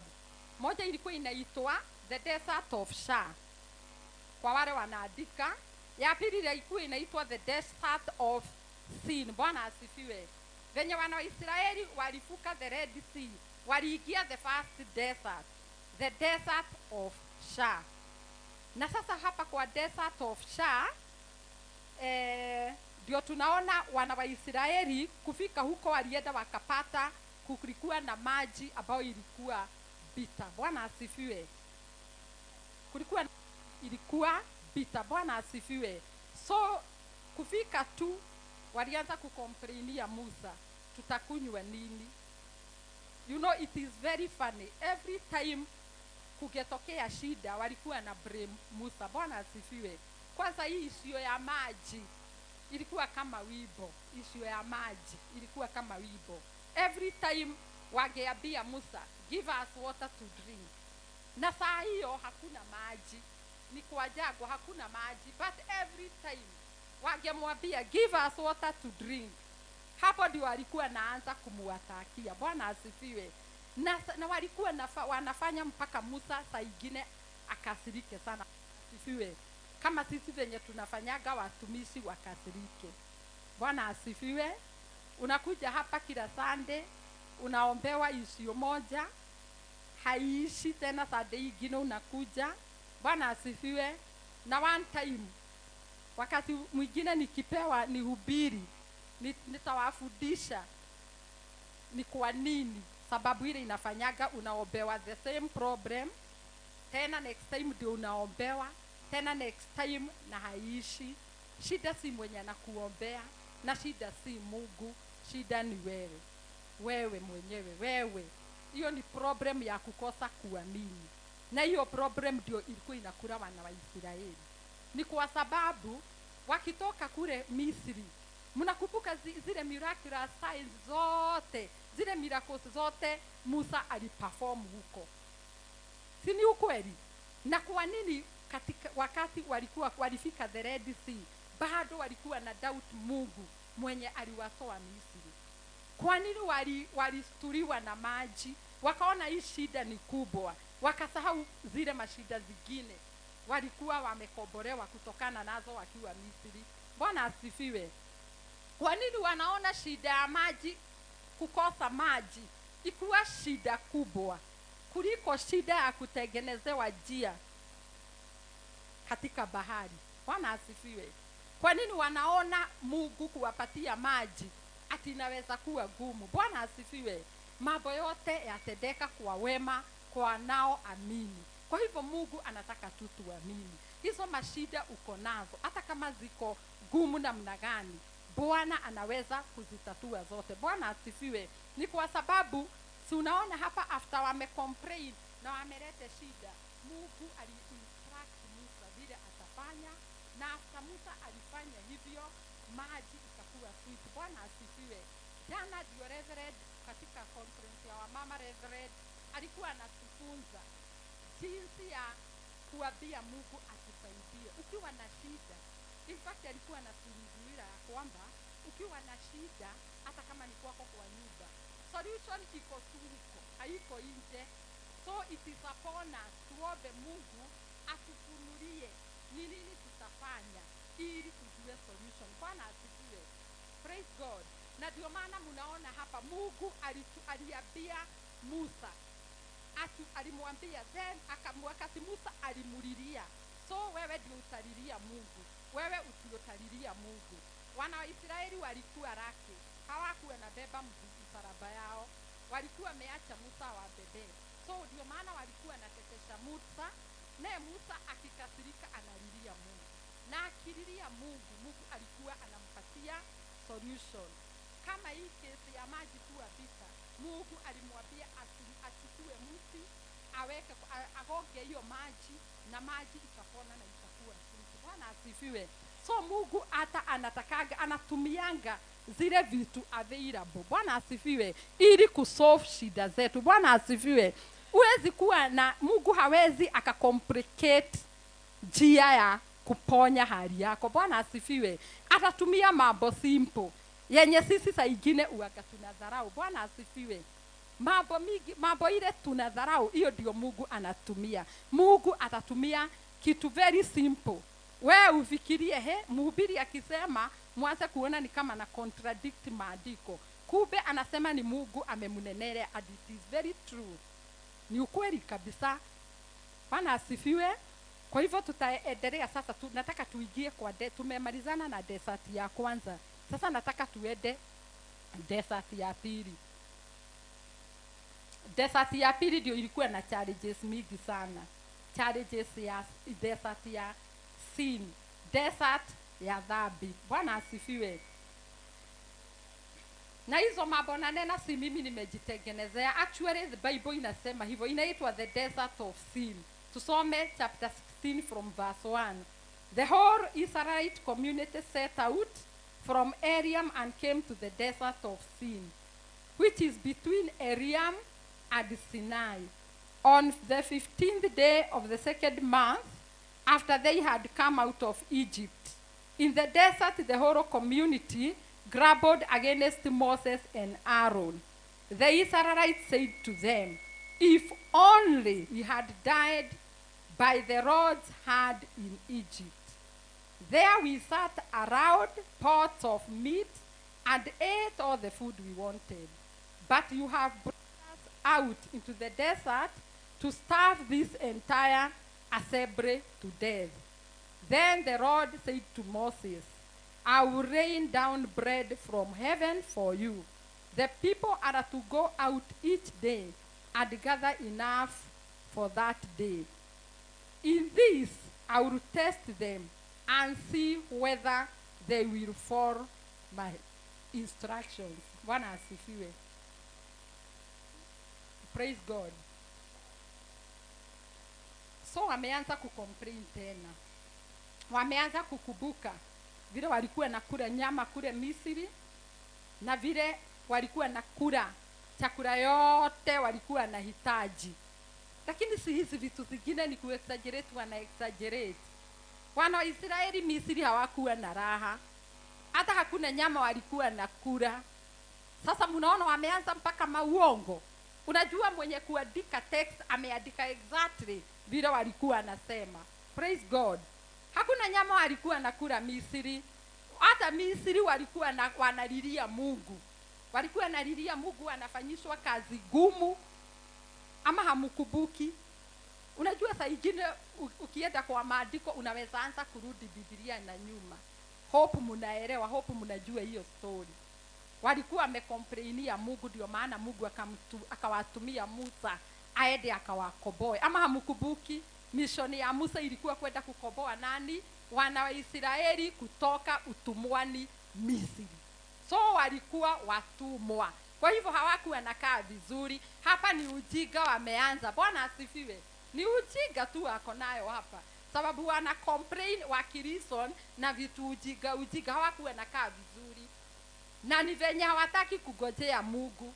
Na hata hawajachukua nafasi waombe Mungu, amwambie Mungu, tumefika hapa, umetuleta hapa jangwani, tunajua tuko na wewe, tunajua tuko kwa mpango wako, tunahitaji chakula na tunajua kwamba utatuprovidea. So sisi ndio atuulizagi Mungu. Na tukikosa tunaanza kucomplain. Una complainia Mungu, na hiyo kitu una complainia huja take time kuiomba Mungu akupatie. Juu kama ungekuwa umeiombea Mungu alingekuwa amekupatia. Bwana asifiwe. Tuache kupatia wahubiri hard time. Praise God. Jifunze kuombea shida zako. Na ukiombea shida zako, Mungu atakupatia solution. Bwana asifiwe. Hata kama atatumia mtumishi wake kukupatia solution. Praise God. Bwana ako tayari kusuruhisha shida zako. Haijalishi ziko mingi namna gani. Bwana asifiwe. Naamini kutoka siku ya leo maisha yako haitakuwa the same. Naamini kutoka siku ya leo kuna watu watakombolewa hapa. Kuna watu watatoka kwa shida zao kabisa. Bwana asifiwe. Ni kwa sababu kuna mtu hapa atajua nafaa kuombea shida zangu na Bwana ako na suluhisho. Bwana asifiwe. Na hakuna jambo ambalo ni gumu mbele za Mungu. Bwana anaweza mambo yote. Bwana asifiwe. Bwana anaweza kuondolea shida zako zote. Bwana asifiwe. Welcome. Jana tukiwa kwa mkutano ya wamama, tulikuwa women of all ages. Mpaka mama ambaye nafaa kumuita grandmother alikuwa hapa. Wamama ambao wako na miaka mingi kuliko mama yangu. Lakini nilikuja kujua kitu kimoja. I thank God jana nilikaa nyuma na kusudi. Nilikuja kulia rais. Kumbe hii mashida ilianza kitambo na bado inaendelea. Mtu amekuwa mzee na bado hiyo shida haijaisha. Unaona?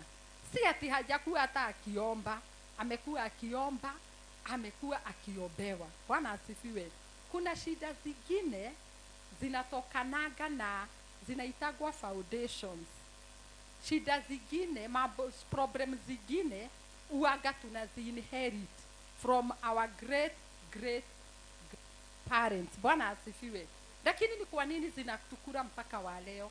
Ni kwa sababu hao walikuwa mbele yetu walikataa kudiru na hizo shida. Bwana asifiwe. Na sasa ni kwa sababu tumejipata kwa hizo shida. Situdiru na hizo shida ziishe. Sababu zikikosa kuisha zitafuata watoto wetu, watoto wa watoto wetu, watoto wetu nao wakikosa kudiru nazo zitawafuata. Pia na wao wakikosa kudiru nazo zitafuata wajukuu wetu, na itaendelea hivyo generations to generations. Sasa ni kwa sababu sisi tuko na tumejua ukweli. Bwana asifiwe. Biblia inatuambia tukijua ukweli utatuweka huru. Nao ukweli ni unapatikana katika neno la Bwana. Bwana asifiwe. Huaga tunakombolewagwa na neno la Mungu. Neno la Mungu ndilo litakukomboa. Bwana asifiwe. Tukisoma hii mambo ya safari ya wana wa Israeli vile walikuwa jangwani, hii habari, hii maneno, hii safari yao ni kioo. Bwana asifiwe. Ni kioo yetu ya kuangalia. Bwana asifiwe. Unaisoma inakuwa kama kioo ya kuangalia. Bwana asifiwe. Out of it unasoma. Bwana asifiwe. Na ukisoma unajua the way to go. Bwana asifiwe. Unajua na unaelewa, nikipatana na hii shida nitafanya hivi na hivi na hivi ndio nikuwe delivered. Bwana asifiwe. Tusikae chini tuendelee na kusogwa na shida. Na ni shida ambazo solution hata haiko mbali.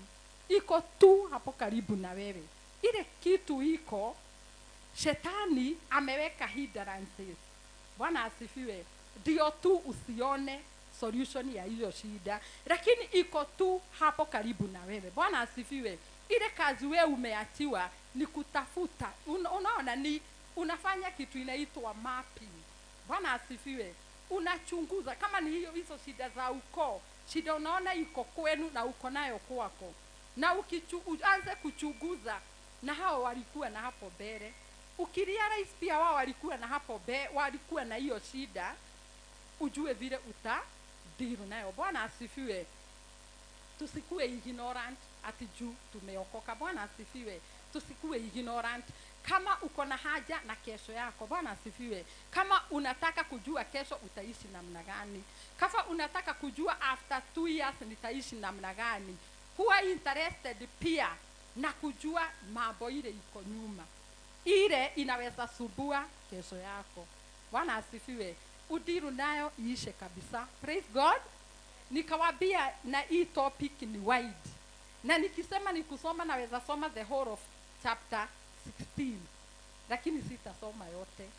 Tutaenda tukiruka. Na saa hii tumesoma mpaka verse 3, lakini tuendelee verse 4. Then the Lord said to Moses, I will rain down bread from heaven for you. The people are to go out each day and gather enough for that day. Tulikuwa tumefika hapo. Na maandiko inasema, Mungu akasema, in this way I will test them and see whether they will follow my instructions. Bwana asifiwe. Wakati uko kwa jangwa, wakati uko kwa hiyo jangwa, jangwa si lazima upelekwe mahali jangwani uachwe hapo ukubaliane na shida. Kuna wengine wetu tunaishi kwa manyumba, hata tunaikaa maisha mazuri tukionekana, lakini kuna jangwa ambao unakubaliana nayo. Bwana asifiwe. Kuna mambo ambayo inakusubua, na hiyo mambo inakusubua, hiyo ndio jangwa yako. Lakini Biblia inasemaje? Bwana asifiwe. Mungu anataka kukutest. Bwana asifiwe. Aone kama utafuata instructions. Ukiwa jangwa unafaa kutafuta Mungu, na ukitafuta Mungu obviously atakuinstruct. Bwana asifiwe. Juu hapo hakuna kuambiwa receive, hakuna story ya receive. Mungu utamuomba, atakuambia fanya hivi, atakuambia ni obey kwanza, atakuambia nataka kwanza uende ukakoboe watu wangu, atakuambia kwanza nataka unifanyie kazi. Bwana asifiwe. Na sasa wewe ukikataa, bado hiyo shida itaremain hapo. Bwana asifiwe. Ni kwa sababu wengine wetu tumekalia huduma na hatujui, na inatukura. Bwana asifiwe. Mambo ni mingi sana imetuzingira ambao inafanya tusubuke. Praise God. Wengine wamepewa kazi na Mungu na wamekataa kufanya, na hata hujui. Mwingine hata hajui ako na huduma ndani yake, na ndiye amekalia, na ndio sababu Mungu anakasirika na yeye. Na ndio sababu wilderness mingi mtu kuna zenye Mungu anakuigiza, na kuna zenye wewe mwenyewe unaigiza. Bwana asifiwe. Na kuna ingine unaigizwa na shetani, na hii ya kuigizwa na shetani bado shida ni wewe. Bwana asifiwe. Shida ni wewe. Mungu anakuambia usipitie hii njia. Praise God. Wewe unaipitia na Mungu amekukataza. Ukiingia kwa hiyo njia inakupeleka kwa jangwa. Na zingine tunapelekwa na Mungu. Ndio Mungu akutrain. Bwana asifiwe. Na akutrain aone kama utafuata sheria zake. Bwana asifiwe. Ndio maana unaona Biblia hapa inasema hapa Mungu hii mpangilio Mungu aliamua kufeed wana wa Israeli, nayo bado alikuwa anataka kuwatest kama watafuata instructions. Maanake kuna vile walikuwa wakule, kuna vile walikuwa walishwe, kuna wakapewa mana, saki kusoma kila kitu, na kuna vile walikuwa kila siku wachukue hiyo chakula, na kuna ile masaa hiyo chakula ilikuwa ikuliwe, na hiyo masaa ikipita hakuna kukula tena mpaka kesho. Na walikuwa wameinstructiwa mnachukua enough for that day, usijiweke. lakini kuna wengine wanapenda kukula sana na kuna wengine wanajipenda sana. So walikuwa naona maybe Mungu kesho atafail, lakini naye Mungu akisema amesema, alikuwa amesema atakuwa nawapatia chakula for 6 days. Bwana asifiwe. 6 days in a week, because the 7th day ilikuwa sabato, walikuwa apumzike. Bwana asifiwe. Na walikuwa wamekubaliwa the 6 days kuchukua chakula mpaka ya the following day.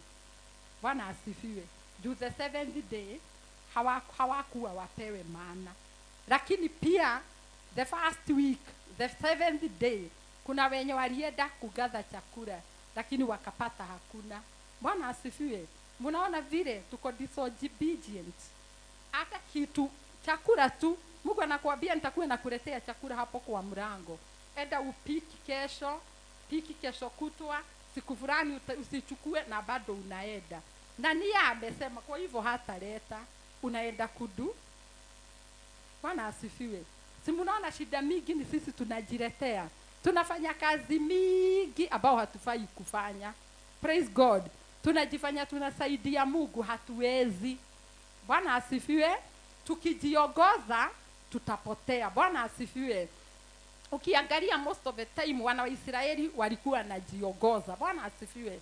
Si mnakumbuka wakati Musa alienda kupridi na Mungu, ndio aende apewe the 10 commandments. Akirudi alipata kama hawa watu hata wamesahau wako na Mungu na wamesahau wako na mtumishi wa Mungu Musa.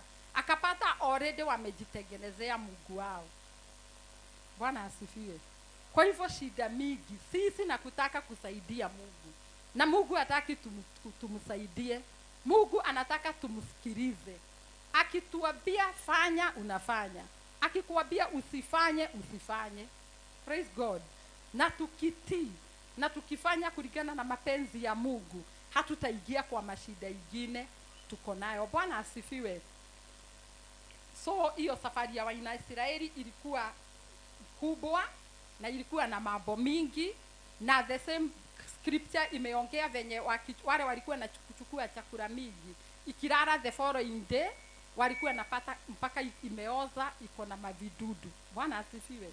Si mmesoma hii maneno?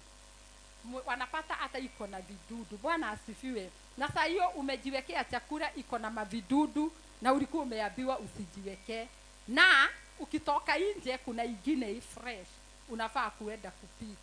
Si unaona hata watu tu wanafanya tu kazi mingi, kazi ya bure. Si ni ukweli? Ukichukua ukiweka ya nini? Na kesho kwa mlango yako utapata fresh. Bwana asifiwe. So wana Israeli walikula mana. Wakakula for 40 years.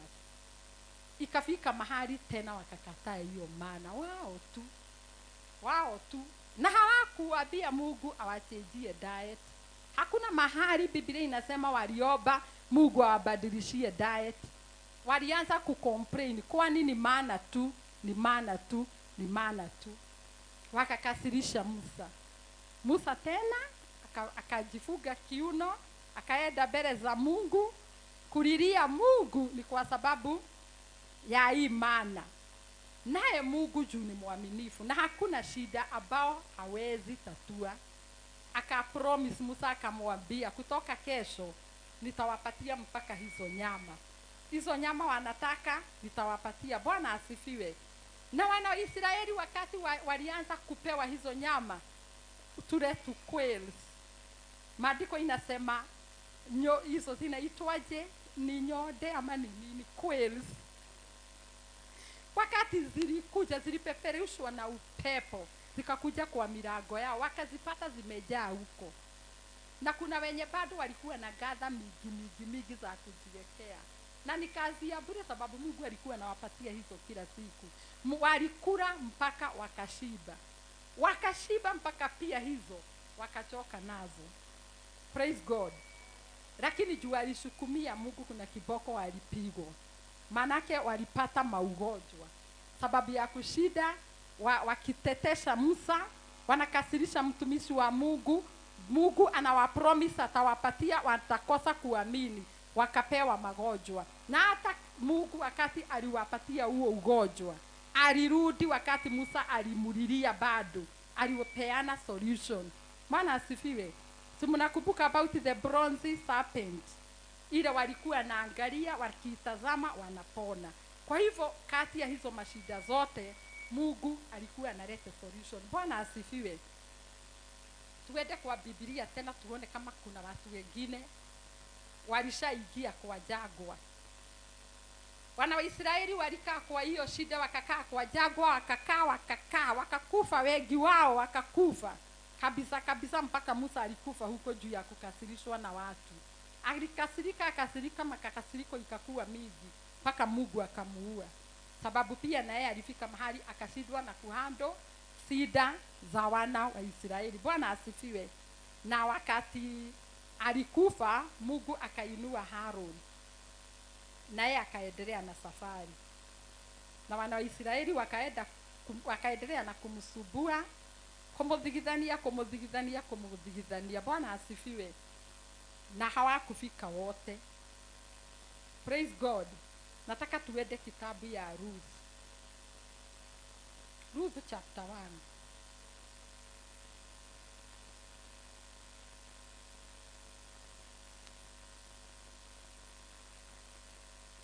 Sasa nataka tustade wale watu walienda kwa tukuwe na example moja mbili ya wale waliingia kwa jangwa na wakatoka na ushindi.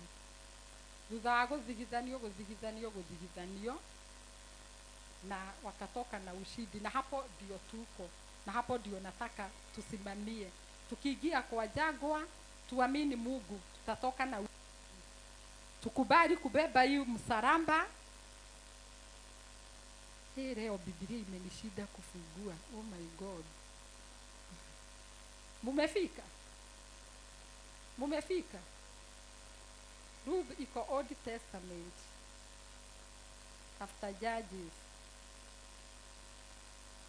Judges iko after the second, is it the second Kings? Joshua, Judges. Hapana. Kuna First Chronicles, second.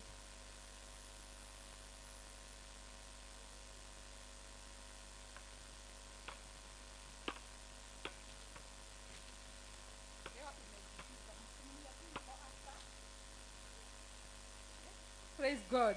Nataka tusome hiyo maandiko about Naomi na sweetheart wake Abimeleki.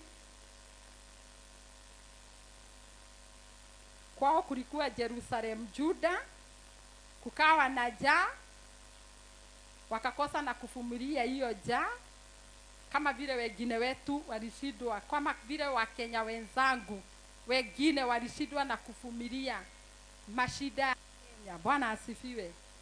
Wengine wakaenda Saudi, wengine wakaenda US, wengine wakaenda kwingine, lakini shida ya corona ilipokuja hakuna mtu aliweza kujificha. Bwana asifiwe. Hakuna mwenye aliweza kujificha hata mmoja. Hakuna hata mmoja aliweza kujificha. Bwana asifiwe. Corona ilitupata zote. Praise God. Corona ilitupata zote. Hata ule alikuwa US, ama hata ule alikuwa London, hata ule alikuwa wapi, ilitupata zote. Na tukajipata tuko under the siege. Bwana asifiwe.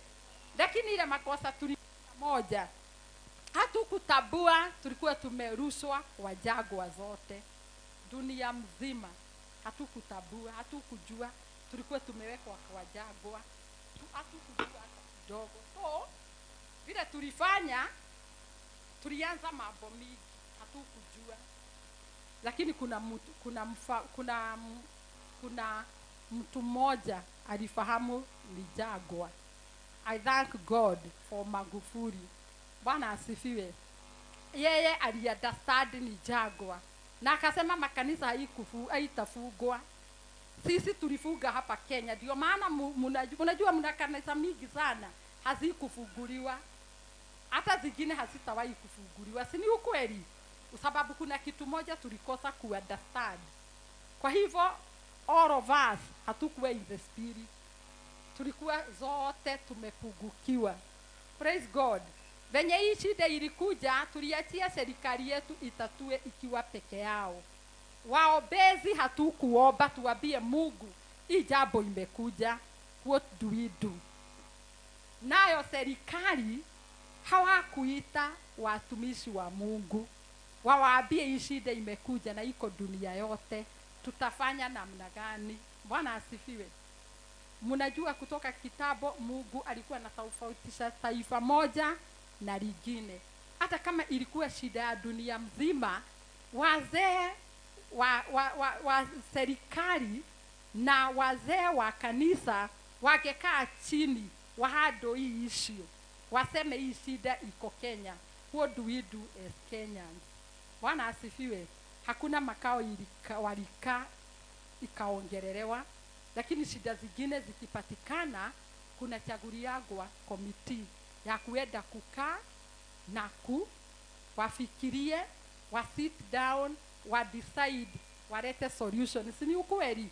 Lakini hii watu walipatwa na uoga, out of that fear wakadecide, tumefuga Kenya, tumefuga mashule, tumefanya. Sasa saa hii shule watoto wanarudi shule na bado corona haijaisha. Time ile shule ilifungwa kulikuwa na cases gapi za corona? Nani alikuwa anafuatilia? Saa hii ziko gapi? Na watoto wanarudi shule. So hakukupatikana kikao, watu wakae, wazee wako na hekima na wengine waombezi wakae chini kikao, wabadilishane mawazo, wengine wasikilize Mungu, wa decide what to do. Simuliona Magufuli hakuwa na stress, na watu wanadanganyanaga kuko na corona huko, uogo mtubu. Mimi niko na relatives wako huko, na venye Kenya ilifunguliwa alikuja huku Kenya na tukafanya sherehe na wao, na hawana na hata barakoa walifaa wakifuka Kenya. Wakifuka kwao wanaziacha na huku kwao hata hawafai. Bwana asifiwe. So hivyo ndio Naomi na bwanake Abimeleki walifanya.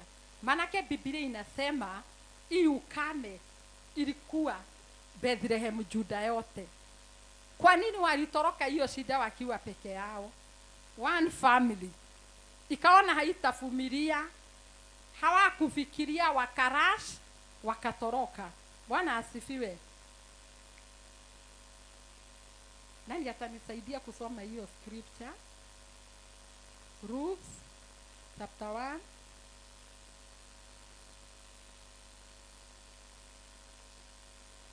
kutoka verse 1 mpaka verse 7.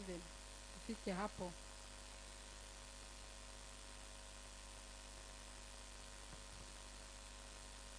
Ruth chapter 1 verse 1 to 7.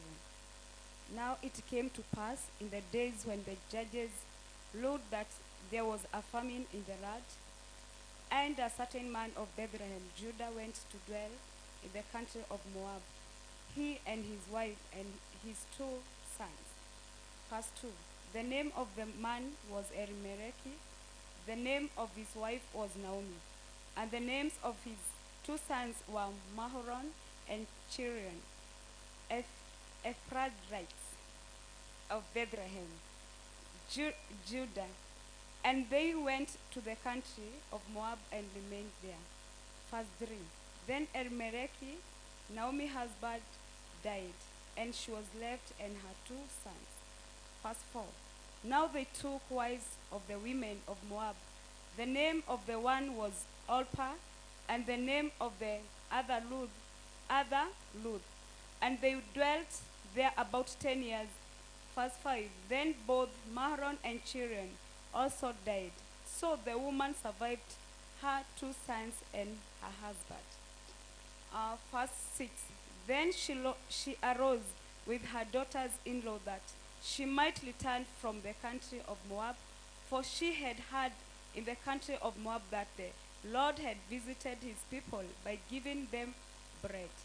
Therefore she went out from the place where she was and her 2 daughters-in-law with her, and they went on their way to return to the land of Judah. Praise God. So kutoka kwa hiyo maandiko tumeelewa ya kwamba alienda na familia yake yote, kaenda na mume wake Abimeleki, kaenda na sani yake Maron na Kirion. Bwana asifiwe. Lakini venye walienda huko, praise God, ni kama hawakuomba Mungu. Mimi naona hivyo, hawakuomba Mungu. Ile kitu walifanya, waliacha Mungu Bethlehem. Bwana asifiwe. Wakaenda kule. Bwana asifiwe. Na wakati walienda huko, obviously kuna mashida mingi walipatana nazo. Hawajaelewa sana. Lakini wale walikuwa na abudu miungu zingine. Bwana asifiwe. Hawakuwa na abudu Mungu wa kweli. Na kwa sababu wao walikuwa taifa teule. Bwana asifiwe. Wakaenda wakajichanganya na wale watu wengine kule. Bwana asifiwe. Mpaka hawa vijana wake wakaoa wasichana wa huko. Biblia inasema Abimeleki alikufa mpaka na vijana wake. Bwana asifiwe. Naomi akabaki akiwa peke yake. Bwana asifiwe.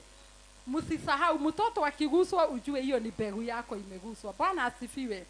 Kama shetani alimaliza watoto wote wawili, ni kumaanisha alimaliza sidi yote ya Abimeleki na Naomi. Bwana asifiwe. Huyo mama akarudi mkono bure. Praise God. Akiwa na uchungu mwingi sana. Bwana asifiwe. Akiwa na kilio mingi sana. Bwana asifiwe. Akarudi Bethlehem. Bwana asifiwe. Akiona haya. Bwana asifiwe. Mpaka watu wa Bethlehem walikuwa naenda walisikia habari zake amekuja. Wakaenda kumkaribisha. Kulingana na vile walikuwa wanakaribishana huko, kumuibia, kumfanyia sherehe, akasema hataki. Bwana asifiwe. Na akasema hata asiitwe Naomi. Bwana asifiwe. Akasema aitwe Mara. Mara ni kumaanisha bitter. Ni kwa sababu she was bitter. Bwana asifiwe. Mpaka akajibadilisha jina, akajiita the bitter woman. Bwana asifiwe. Lakini I thank God, ni kwa sababu Mungu alimsaidia. Bwana asifiwe. Mungu alirudi akamrestore. Bwana asifiwe. Hata wewe hiyo shida uko nayo, hata kama ni ngumu namna gani, Mungu atakurestore. Bwana asifiwe. Naomi alijielewa na akajua mpaka arudi nyumba ya Bwana. Bwana asifiwe. Ni kwa sababu Bethlehem it is the house of bread. Bwana asifiwe. Ilikuwa nyumba ya mkate, nyumba ya Bwana. Bwana asifiwe. Nyumba ya Bwana aliyo hai. Praise God. Alitoka na huko nje akaruhusu kila kitu, lakini akaamua yeye atarudi katika nyumba ya Bwana. Bwana asifiwe.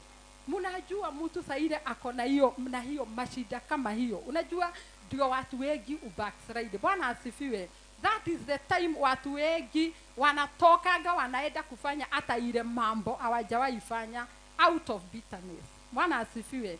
Lakini Mungu anatakaga wakati umesogwa na hizo shida zote, Mungu anatakaga umrudie. Bwana asifiwe. Na ukimrudia Mungu anakujaga na anakusaidia. Bwana asifiwe. Kuna huyu msichana mmoja wake alikuwa ameolewa na sane yake Ruth. Alikataa na yeye. Yeye akasema hawezi achwa huko. Akasema ataenda na Naomi. Na akamwambia anataka Mungu wake ndiye akuwe Mungu wake. Praise God.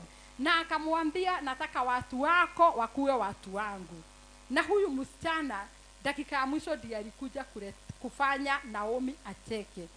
Akawacha kuwa bitter, akawacha kuwa Mara. Bwana asifiwe. Akacheka tena wakati alikuja akaolewa na Boaz na akamzalia mtoto. Bwana asifiwe. Mtoto ambaye alikuja kuzaa kizazi cha Daudi. Bwana asifiwe. Alafu Yesu ametoka kwa kizazi cha David. Bwana asifiwe. Kwa hivyo Naomi alikuwa dakika ya mwisho alienda kuwa a great grandmother wa Jesus. Bwana asifiwe. Kupitia huyu Ruth. Bwana asifiwe. Lakini uone alikubali kumfuata Mungu. Bwana asifiwe. Alikubali kurudi kwa nyumba ya Bwana. Praise God.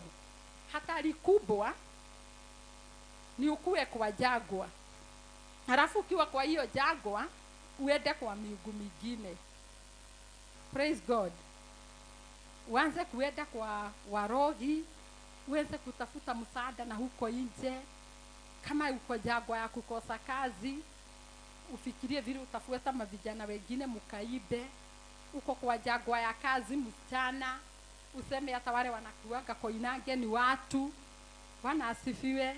Na wengine ambao tumeokoka miaka na miaka, kikiumana kwa nyumba, divorce ikiingia, una backslide, unaanza kutetesha Mungu, unaanza kusema kuambia Mungu, kumcomplainia, ukimublame. Bwana asifiwe. Mpaka wengine wagawana blame Mungu akiwa kwa jangwa. Wanaambia Mungu, nimekutumikia hii miaka yote, umeniachilia, umenihaibisha, ona divorce imenitendekea, ulikuwa wapi ikitendeka? Alafu wana backslide na wanaenda kwa mambo ya dunia. Bwana asifiwe. Turan kukaa kulingana na mpango wa Mungu. Tutafute msaada kwa Bwana. Bwana asifiwe. Ni kwa sababu kila mmoja wetu tukikaa hapa tuanze kuongea as a family, kila mtu ako na shida zake, wale wakubwa na hata wadogo, kila mtu ako na shida zake. Na nikasema kila mtu ako na jagwa yake. Si ni ukweli? Everybody. Hata Jesus hakuspeiwa. He was not spared. Alikuwa ametumwa na Bwana akuje atukoboe. Lakini pia yeye alipitishwa kwa jagwa. Bwana asifiwe. Alikuwa ameenda Gethsemane kufanya nini? Gethsemane ni nini? Mwalimu wetu ni jagwa. Bwana asifiwe. Hata Yesu Kristo alipelekwa jagwani for 40 days. Gethsemane. Alikuwa amefanya makosa gani ndio apelekwe huko? Yeye alikuwa mtakatifu, hakuwa na dhambi. Kwa hivyo si dhambi zinafanyaga Bwana apeleke mtu kwa jangwa. Bwana asifiwe. Kwa hivyo ni mapenzi ya Mungu tukiigizwa kwa jangwa, tutoke kwa jangwa na tutoke na ushindi. Bwana asifiwe. Na tumalizie vizuri na Mungu. Ni kwa sababu mwisho wa jambo ndio uko na maana sana kuliko mwanzo wa jambo. Bwana asifiwe. Tulianza na Bwana, tumalize na Bwana. Haijalishi yale mambo yote tutapatana nayo hapa katikati. Praise God. Hata Yesu hakupata amani kwa hii dunia. Praise God. Na ile scripture ya mwisho nataka tuangalie niyo ya Gethsemane. Bwana asifiwe. Nataka tuende kwa hiyo Gethsemane. Praise God. Hiyo ndio ilikuwa ile jangwa, ilikuwa na huzuni mingi sana na kilio mingi sana. Jesus ndiye alipitia kwa ile jangwa gumu sana na kali sana. Haikuwa siku mingi, lakini ukisoma hiyo maandiko utastukia iko in the book of kuna Matthew, kuna Luke. Acha niwapatie hizo scriptures. Muandike muende mukasande.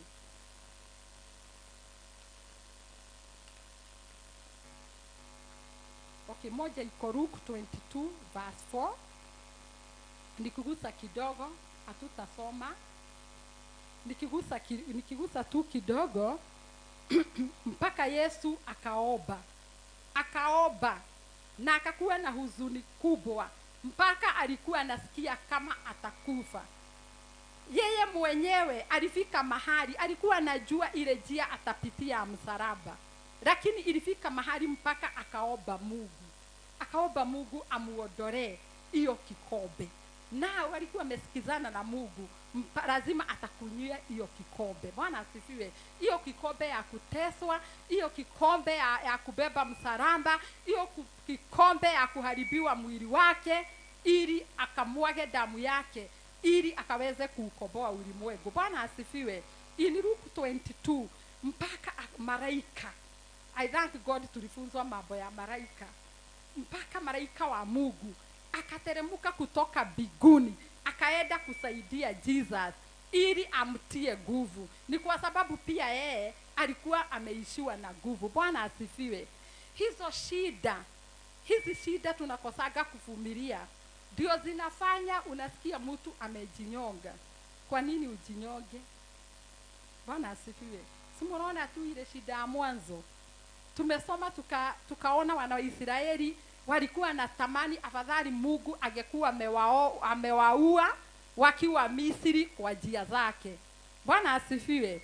Lakini sisi wa leo watu watani kujitia wanajitinza tia kitanzi. Bwana asifiwe. Ni kwa sababu hawataki kuseek God, hawataki kujua mapenzi ya Mungu. Juu ukijua mapenzi ya Mungu huwezi jitia kitanzi, utafumilia. Ni kwa sababu hata Yesu alifumilia. Bwana asifiwe. Alifumilia, akaomba mpaka akatoka jasho ikaisha yote, maji ikaisha yote mpaka akasweat damu. Bwana asifiwe. Mnafikiria ilikuwa rahisi? Haikuwa rahisi. Haikuwa rahisi hata kidogo. Ni kwa sababu hata kuna mahali ilifika akaita watu akaita the three waende na yeye Gethsemane. Lakini unaona vile ili happen, wakati walikuwa naomba, wakaomba, hawa watatu wakachoka, wakarara. Bwana asifiwe. Wakarara, Jesus akabaki peke yake. Anatafuta mtu wa kumsaidia hata kuomba, ndio at least akuwe na nguvu. Hakuna. Akienda kuangalia anawapata wamerara. Anawaambia amkeni, keep watch, bado wanarara tena. Unajua ni kwa nini? Ni kwa sababu kwa jagwa hata rafiki yako ule unapenda sana ni kukuacha, atakuacha. Prayer partner wako atachoka na wewe, ataacha kuomba na wewe. Jesus alikuwa ameenda na kina Yohana. Yohana ndio ule mtume arabaye Yesu alikuwa anapenda zaidi. Bwana asifiwe. Alikuwa anajua hao ndio hata watamsaidia wamshikilie kuintercede. Na ujue saa hiyo Yesu anaomba Mungu amuondolee hii kikombe. Asikunywe hii kikombe.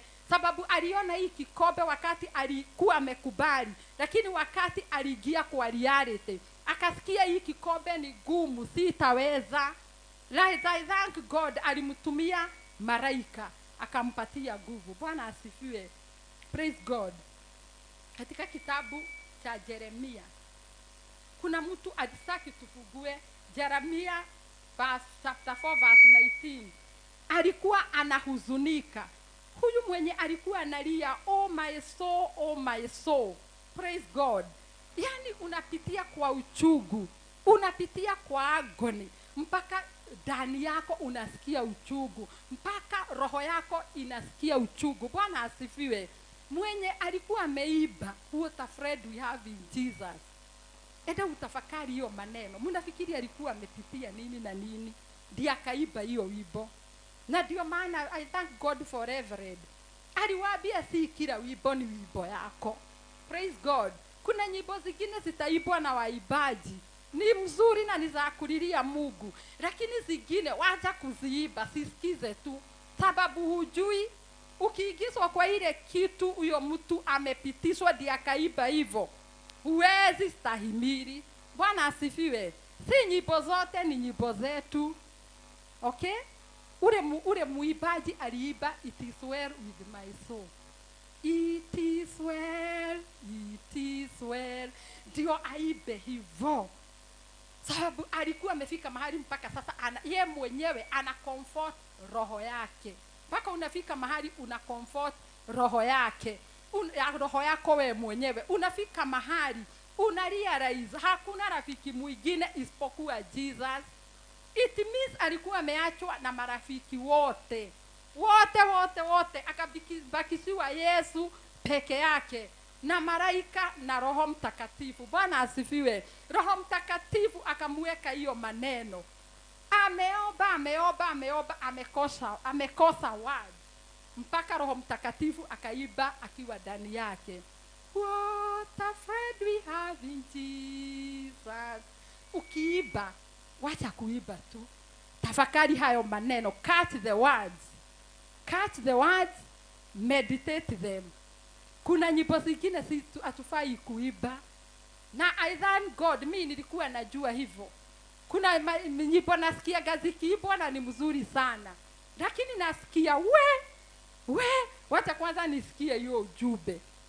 Sababu hiyo wimbo lazima huyu mtu kuna jambo yeye mwenyewe alipitia, na sababu sijapitia hayo, wacha tu nisikize tu, lakini ita encourage, itatia nguvu mwenye anapitia mambo kama hiyo. Huyo mwibaji ameiba, sababu alipitishwa, Roho Mtakatifu akampatia hiyo message, akaifanya wimbo, ndio ikuje icomfort wengine. Bwana asifiwe, praise God.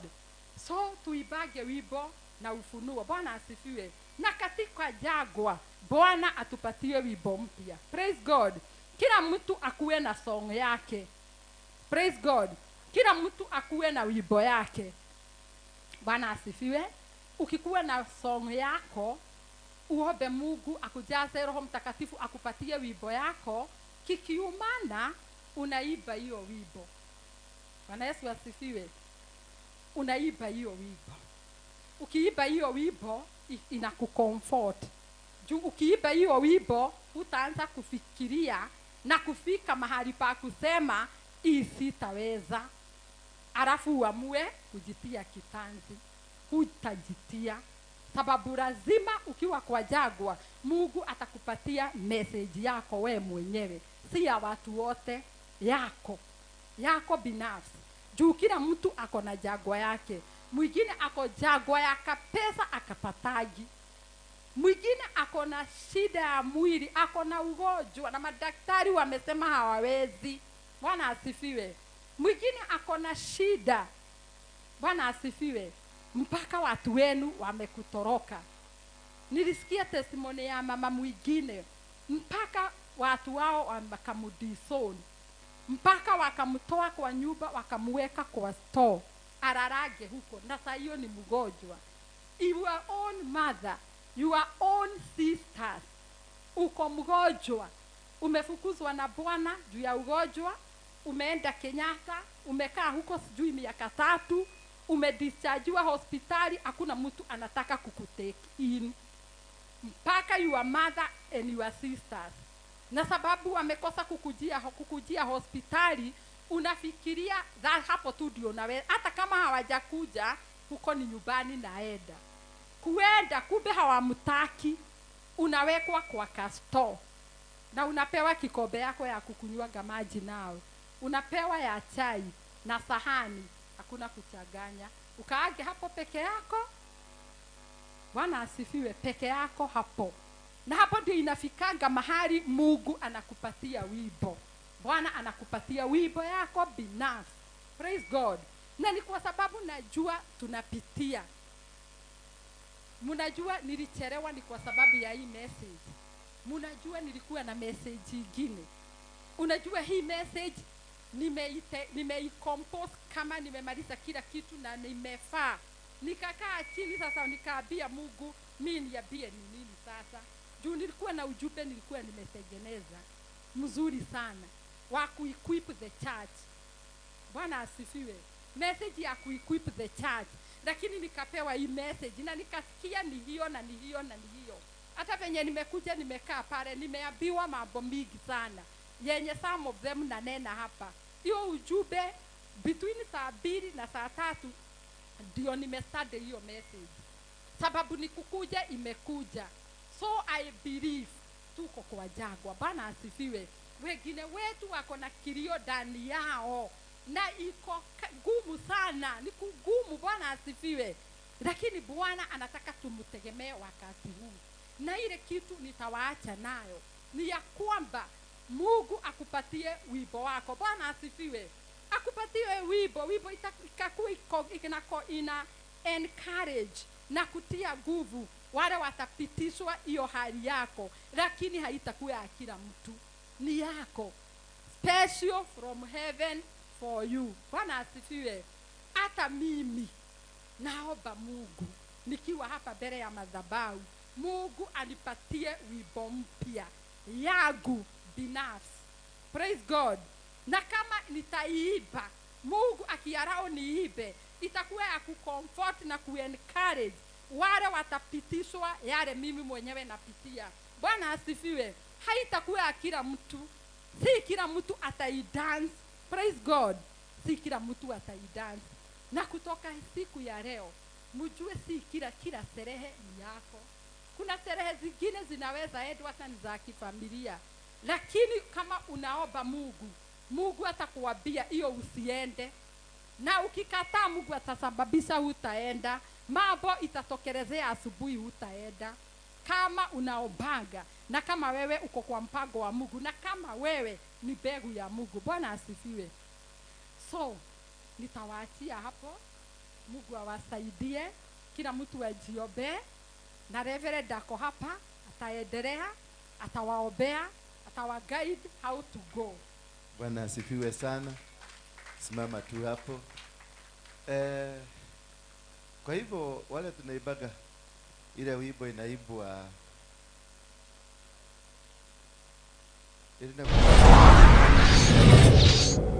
CTV, turning on the revival. Welcome.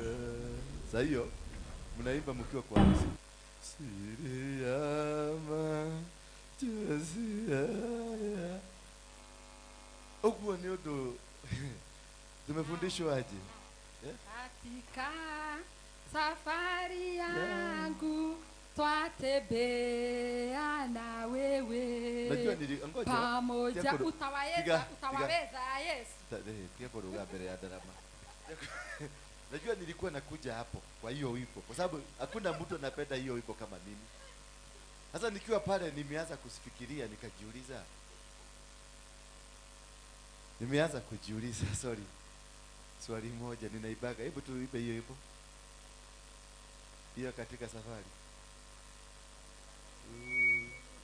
Sehemu yangu, rafiki yangu wewe, katika safari yangu twatembea na wewe. Mahali hapa sikutaka ili niheshimiwe, nayani kutema shaka ati sawa na wewe. Ai bore. Enyewe ni mafundisho ambao tumeyafundishwa. Na kuna kitu niliambia pastor jana na mjuzi. Alikuwa simama tu siende, huyo acha ubebewe vitabu. Jana majuzi ni jana, I think yesterday. Akaniambia amejipanga vilivyo. Amefanya mtafiti vizuri. Nikamwambia, weketa research. Jeketa kama leo. Roshio kama hekiugo. Nikamwambia asante. Mungu akubariki na Mungu akujalie na neema. Lakini katika mazungumzo yangu nikamwambia mimi naipanganga vitu nyumbani ile ndakuja kuhubiri, lakini kifika hapa inavutika yote napatiwa ingine. Sasa nilitaka tu kumguzia kwa umbali, nisimuue, yani nikamuraga ngoro ni ule hareirie uko lile hinde na hogu ele tondeka ikara hau uthikiririe kuhia horo ule uthikuhia ndoko haka kanitha ni karata tikakubanga tikamaratathi tikadayari atethondeke thisi hapa nitafundisha hapa niende hapa. Tunakuwa guided by the Holy Spirit most of the time. If you, for example, what is taught by teachers in the morning, ninakutanga hiyo na mimi ndio nahubiri. Nakutanga mtu mwingine atakikuja jioni atapata the same topic ndio inaendelezwa, because we are in a class. I told you that this is not the congregation. Hisi washirika hawa ni watu wafanyikazi wa kanisa wanafundishwa. Bwana Yesu asifiwe sana. Mungu akujalie, akupiganie. Nitapatia maneno ya ule wimbo wa ule mama wa Tanzania. Yesu saye nguvu, nimalize mwendo salama. Yesu akutie nguvu. Kusimama kwenye madhabahu ni mwanzo wa vita za kimadhabahu. Bwana Yesu asifiwe sana. Kusimama kwenye madhabahu ni mwanzo wa vita za nini? Watakao kuinukia ni wakaribu wako, ni wendani wako. Bwana Yesu asifiwe sana. Watakaokupiga ni wale wanakuona na wanaona nyota yako imeanza kung'aa, wakipanga kuizima. Bwana Yesu asifiwe sana. Watakaokuinukia ni watu ambao wameshika madhabahu yako, ambao ni wahusika wa madhabahu yako. Unielewe vizuri, wahusika wa madhabahu. Na madhabahu inaanzanga kutoka nyumbani, ikienda wale wote mmekuwa na wao katika maisha yako. Bwana Yesu asifiwe sana. Lakini vita hivyo usivipigane, usijaribu kuvipigana. Wakakuinukia, iwe ni mama yako, iwe ni kaka yako, iwe ni rafiki yako, watakao kuinukia, usijaribu kuwainukia. Usijaribu kupiga magoti uambie Mungu waondoe. Usijaribu kuambia Mungu jambo lolote kuwahusu. Ufunge macho, utembee barabara ulioionyeshwa. Maana unaposimama kwenye madhabahu, madhabahu hujitetea. Bwana Yesu asifiwe sana. Ukashindwa vita za madhabahu, either ni wewe umeshindwa kwa sababu umekosa kuelewa, ama madhabahu ambayo uko nayo si madhabahu ya kweli. Wakati Gideon aliambiwa na wakati Gideon alienda akabomoa madhabahu ya baba yake, kitu walifanya wazee wa baba yake walikuja wakamwambia, tunajua ni nani amevunja haya madhabahu. Mzee akawauliza, ni nani? Ni mtoto wako. Kwa nini? Walijua mtu ambaye anaweza kutingiza madhabahu ya baba ni huyo kijana, kwa sababu walimsoma na wakaona nyota yake itang'aa. Walimsoma na wakaona huyu si mtoto wa kawaida. Maana alikuwa na watu 32,000 walikuwa wamemfuata. Kufuatwa na watu 32,000, wacha 32, kufuatwa na watu wawili. Kama ndoa inakuanga shida ni ya mtu mmoja. Kama watoto wako umezaa ni damu yako, wanafikanga mahali unafikia unaambia hata Mungu, nitoe hii dunia niache kuona hawa watoto. Kufuatwa na 32,000 people, royal people wanakufuata, wanakusikiliza. Huko serikali ya baba yako ndio inasema, na wewe unakuja against your own father. It requires the hand of God. The people with the father wa Gideon walijua, wakajua huyu si mtoto wa kawaida. Walipokuja wakakuta madhabahu imebomolewa, imeanguka chini, waliambia baba yao, nekehege yaku. Wakasema ni Gideon. Alafu wakaambia baba, tutolee huyo mtoto, mlete hapa ndio tumuue, maana ameharibu na amefanya kitu kibaya. Baba ya Gideon alirudi nyuma akawaambia, sikilizeni, huyo ni mwana wako. Semeni ni mwana wako. Kau negakwa, kau gethini wako, uga negakwa. Akasema huyo hamuui. Ni kwa nini? Alijua siri ya madhabahu. Akawaambia, fanyeni hivi, madhabahu yanajua kujipigania. Kama ni amefanya vibaya, madhabahu ndio yatamumaliza. Kama hajafanya vibaya, madhabahu ambayo amajenga ndio yatamuinua. Kwa hivyo madhabahu ambayo umeinua sasa, madhabahu ambayo imeinua na ikutetee, usijipiganie. Vita vya madhabahu wachana nayo. Ukaona mtu amekuja hapa kwenye madhabahu hii, amechukua kitu kama hii, usijipiganie na usikipiganie, kiache kiende. Labda alikuwa malaika aliyetumwa akiondoe, kwa sababu ulikuwa umekifanya Mungu wako. Bwana Yesu asifiwe sana. Mnielewa vizuri? Mnanielewa? Hata kitu kanaweza kuwa ndiyo Mungu yangu, alafu kukuje kijamaa hivi, kikuje kinakaa hivi, kikuje kiibe kwako, utashinda hapo ukisema, baba tunaomba, tunafuja, tunaharibu. Hapana. Muulize Mungu, ni kwa nini ulikubali nyumba yako mwizi aingie? Kama ni madhabahu ya Mungu, ni kwa nini ulikubali? Hiyo ni kitu ya kwanza. Mungu atakubalisha kitu hicho kiondolewe, maana ulikuwa umeanza kukibadilisha kikakuwa Mungu wako. Bwana Yesu asifiwe sana.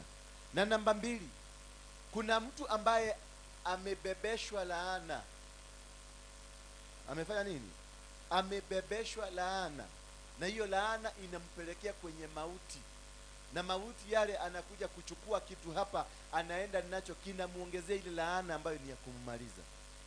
Kwa hivyo unachofaa kuambia Mungu ni nini? Thy will. And that was the greatest prayer of Jesus Christ. Our Father who's at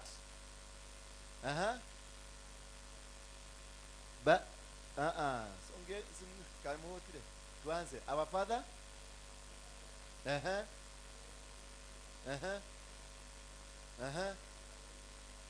Simamieni hapo. Ameanza na nani? Our Father who is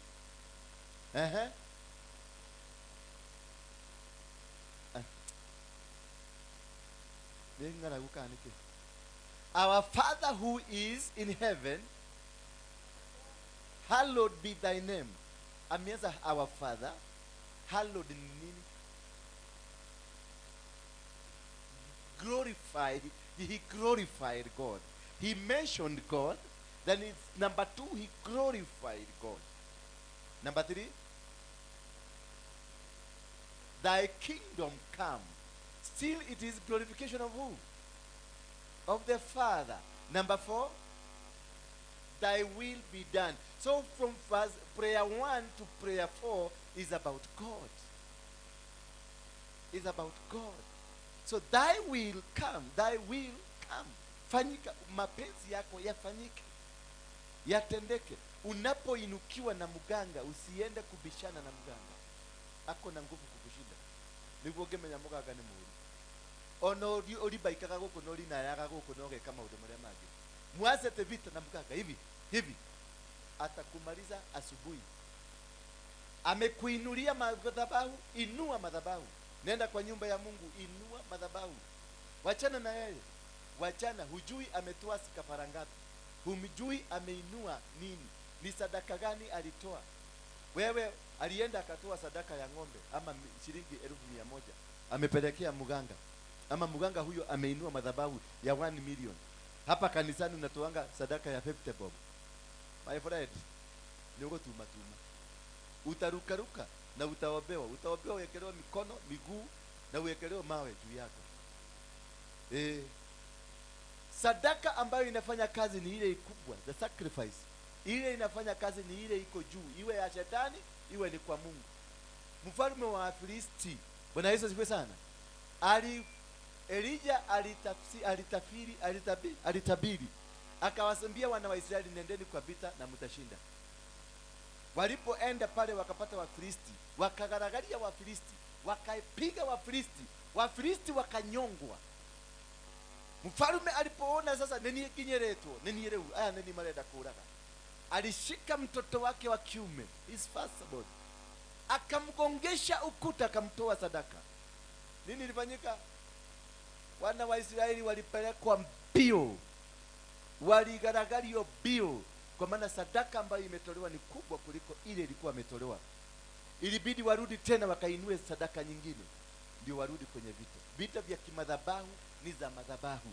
Na ukae kwenye madhabahu. Kama unataka kushindana vita za hapa, ukae chini ya madhabahu ya hapa. Usikuwe na madhabahu mbili. Ungekuwa na madhabahu mbili utabomoka. Ukue sasa hata uende kwa Harrison, ukae hivyo na Harrison ndi baba yako ya kiroho. Kuja kwa Warige, tena nawe ukae hapa. Utabomoka. Utabomoka. Stick with one. Kama ni kwa Harrison, uende kwa Harrison. Kama ni kwa mtu mwingine, uende na ukae hapo. Na unyenyekee. Maana kile vita utapiganiwa na madhabahu ya wapi? Madhabahu hapa, kwa sababu this is where you service. Hapa ndio una service madhabahu. Na madhabahu inakuwa, niliwapatianga story nyingine. Sisi kama mnaikumbuka ile yangu na Mungike na Maina Jema. Mimi tukaongea na Mishuki, akanipigia simu, tukaenda hapa. Akaniambia sasa tunataka kusaidia vijana. Nikaulizwa sasa, mkipatiwa magari zenu mtaachana na magari za wenyewe? Sasa hiyo mimi nimetoka Mungiki. Sasa nikataka nimwambie mimi nilitoka, lakini nikamwambia kwa sababu ni ya kusaidia watu, wacha nifanya nini? Nishughulike nayo. Akaniambia basi nenda kwa kampuni fulani inakuanga hapa industry area. Tumeagiza magari zitengenezwe. Akaniambia sasa pesa zenu zitawekwa kwenye banki ya Equity Bank.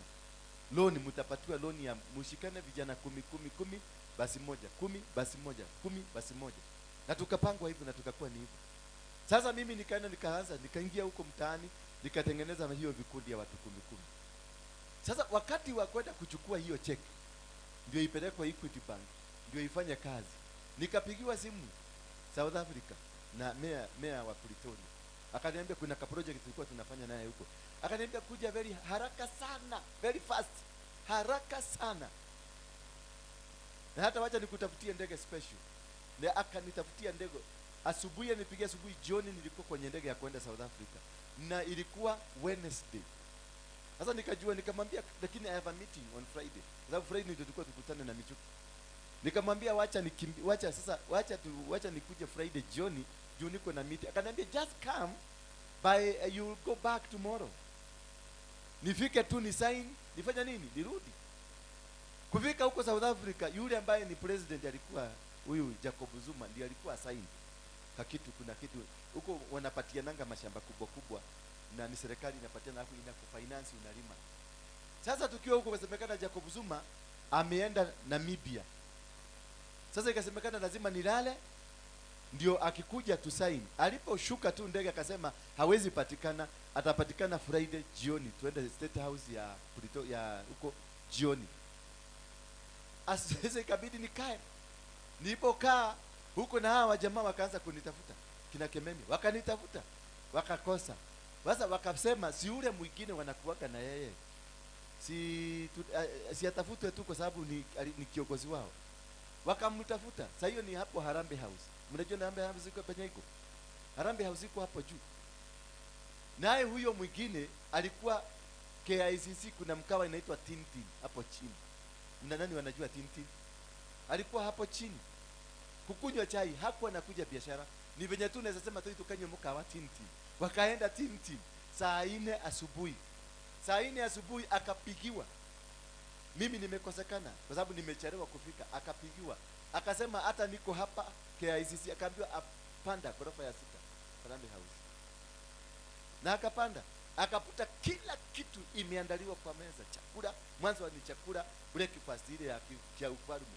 Akaambiwa kaa chini. Akaambiwa tunatafuta huyo mwingine atumpati, lakini unaweza kutusainia hapa. Akasaini. Na akaanza kukula matunda ambayo hakayajui. Ni kwa nini? Mimi nilitoka Mungiki. Maina alibaki Mungiki. Maina aliendelea kuservice altar ya Mungiki. Bwana Yesu asifiwe sana. Mimi nilitoka nikaingia kwa Ng'ang'a. Na si kuvunja madhabahu ya Mungiki. Bwana Yesu asifiwe sana. So who is the beneficiary? Who is supposed to benefit? Ni yule ambaye ana service altar. So lazima ningiondolewa kwa picha. Niondolewe nipelekwe South Africa, ndio mwenye madhabahu apokee mshahara yake. Kwa sababu yeye ndiye anachinjanga mabuzi wanakula. Bwana Yesu asifiwe sana. Yeye ndiye anachinjanga mabuzi. Hiyo katika ulimwengu wa kimadhabahu, madhabahu yana heshima. Kama ukienda kwa mganga kuna heshima ya kiwaganga. Ukienda kwa shetani utoe mtoto wako, walikuahidi magari na manyumba, watakupatia. Na wewe wakikuja tena kukuitisha kitu kingine uwapatie. Hiyo ndio sheria ya madhabahu. Maina alienda akasaini. Sasa ile magari yanaendesha ni mimi nilianzisha. Tunakutana na yeye na kagari kangu kamuzee, na yeye ana gari mpya, anatembea na gari mpya. Kwa sababu ya nini? Mimi wakati nilihama sikuvunja madhabahu ya Mungiki. Kwa hivyo niko na opportunities za kiumungiki zilikuwa zinakuja, lakini kukura siwezi kukura. Yule ana service ndio anakura. Kwa hivyo whatever you do in the altar, ile altar una service. Kama ni altar ambayo ina prosperity, kama ni altar genuine, kama ni altar ina umungu, ina kuservice, inakulipa, inakusaidia, inakuwezesha. Lakini kama altar hii nimeinajisi, nimeitia najisi, nimeitia uchafu, ile kitu utaiharvest kutoka hapa ni uchafu wangu. Hello? Ndio unaona kuna itangwa maaskari wa altar. Kwa sababu I am a human being. Mimi ni binadamu. Ninaweza kwenda huko nijichanganye. Lakini kukawa na maaskari wa hapa, wa kulinda hapa, na wanatoa sacrifices za madhabahu. Hata mimi mwenyewe niende na huko. Mimi mwenyewe nitashughulikiwa na madhabahu haya kivyangu. Bwana Yesu asifiwe sana. Kwa hivyo haitafikia wale wengine. Sijui kama mnanielewa. Kwa hivyo where you are, service the altar. Make sure. Hizi sadaka mnaonanga zinaitishwa. Hata afadhali ukose kutoa sadaka ile ya kawaida, lakini uwe ukiinua sadaka ya madhabahu every single time. Ukifanya ka project kadogo, inua madhabahu. Ukiwa ukisikia kuna uimbaji unakuja, inua madhabahu. Wakakuinukia, inua madhabahu. Ukafurahi, inua madhabahu. Ukifanya jambo lolote, inua madhabahu. Any step you make in life, inua madhabahu na sadaka, and you will be blessed. Pale nimefika, pale sasa nimefika. Nilikuwa nimeng'ang'ana miaka 8 nikijaribu, ninashindwa. Lakini saa hii wakati nilijua, nilienda hapa kwa Harrison, nikaenda kwake, nikamwelezea, na yeye akaniambia you didn't do this, you didn't do this. Tukavunja madhabahu. Nikachukua mama yangu mzazi nikampeleka kwa Harrison, tukavunja madhabahu. Nikachukua vitoto vyangu vyote, kina waboi hawa wote, nikawachukua wote, sikuchagua wote, nikawapeleka kwenye madhabahu, wakavunjiwa madhabahu yao. Ile kitu inanifuata ama damu ile inaweza kunifuata, waikakatwa. Sasa they are free. God can bless them. Kama bado laana ambayo inanifuata iwashike, kwa sababu laana inaendanga for 4 to 5 generations. Iwashike, utakuta ile tabu watapata ni kubwa kuliko ile nilipata. Na ndio mmekatazwa mambo ya wimbo. Maana mimi kuna mapitio ambayo nimepitia. Nimeenda jela mara 52. Nimepigwa marisasi. Nimeteswa. Alafu niliambia mtoto wangu aanze kuimba wimbo. Wewe ni siri ya machozi ya. Sasa nimemwambukiza aliye hayo machozi ambayo niliyalia. Sio wimbo yote ya kuimbwa, kwa sababu nitakuwa inherit machozi na ameanza kuendelea na hiyo machozi. Ndio unapata unasafa vita hauvielewi kabisa, and you are suffering through it because you invoked your spirit yangu. Saizi wakati uliona kama zizi nilikuwa na birthday party ya Jeroge, nikamwalete hapa wote, nikawaombea na nikavunja. Ulisikia nikivunja nini? Laana zote, na nikawaombea baraka. Do you know what happened? 3-4 days later, my son who is 19 years alinunua Mercedes mpya ya hapa Kenya ni 18 million bob. Alinunua Mercedes mpya huko America. Kumaanisha he is completely disconnected from my miseries.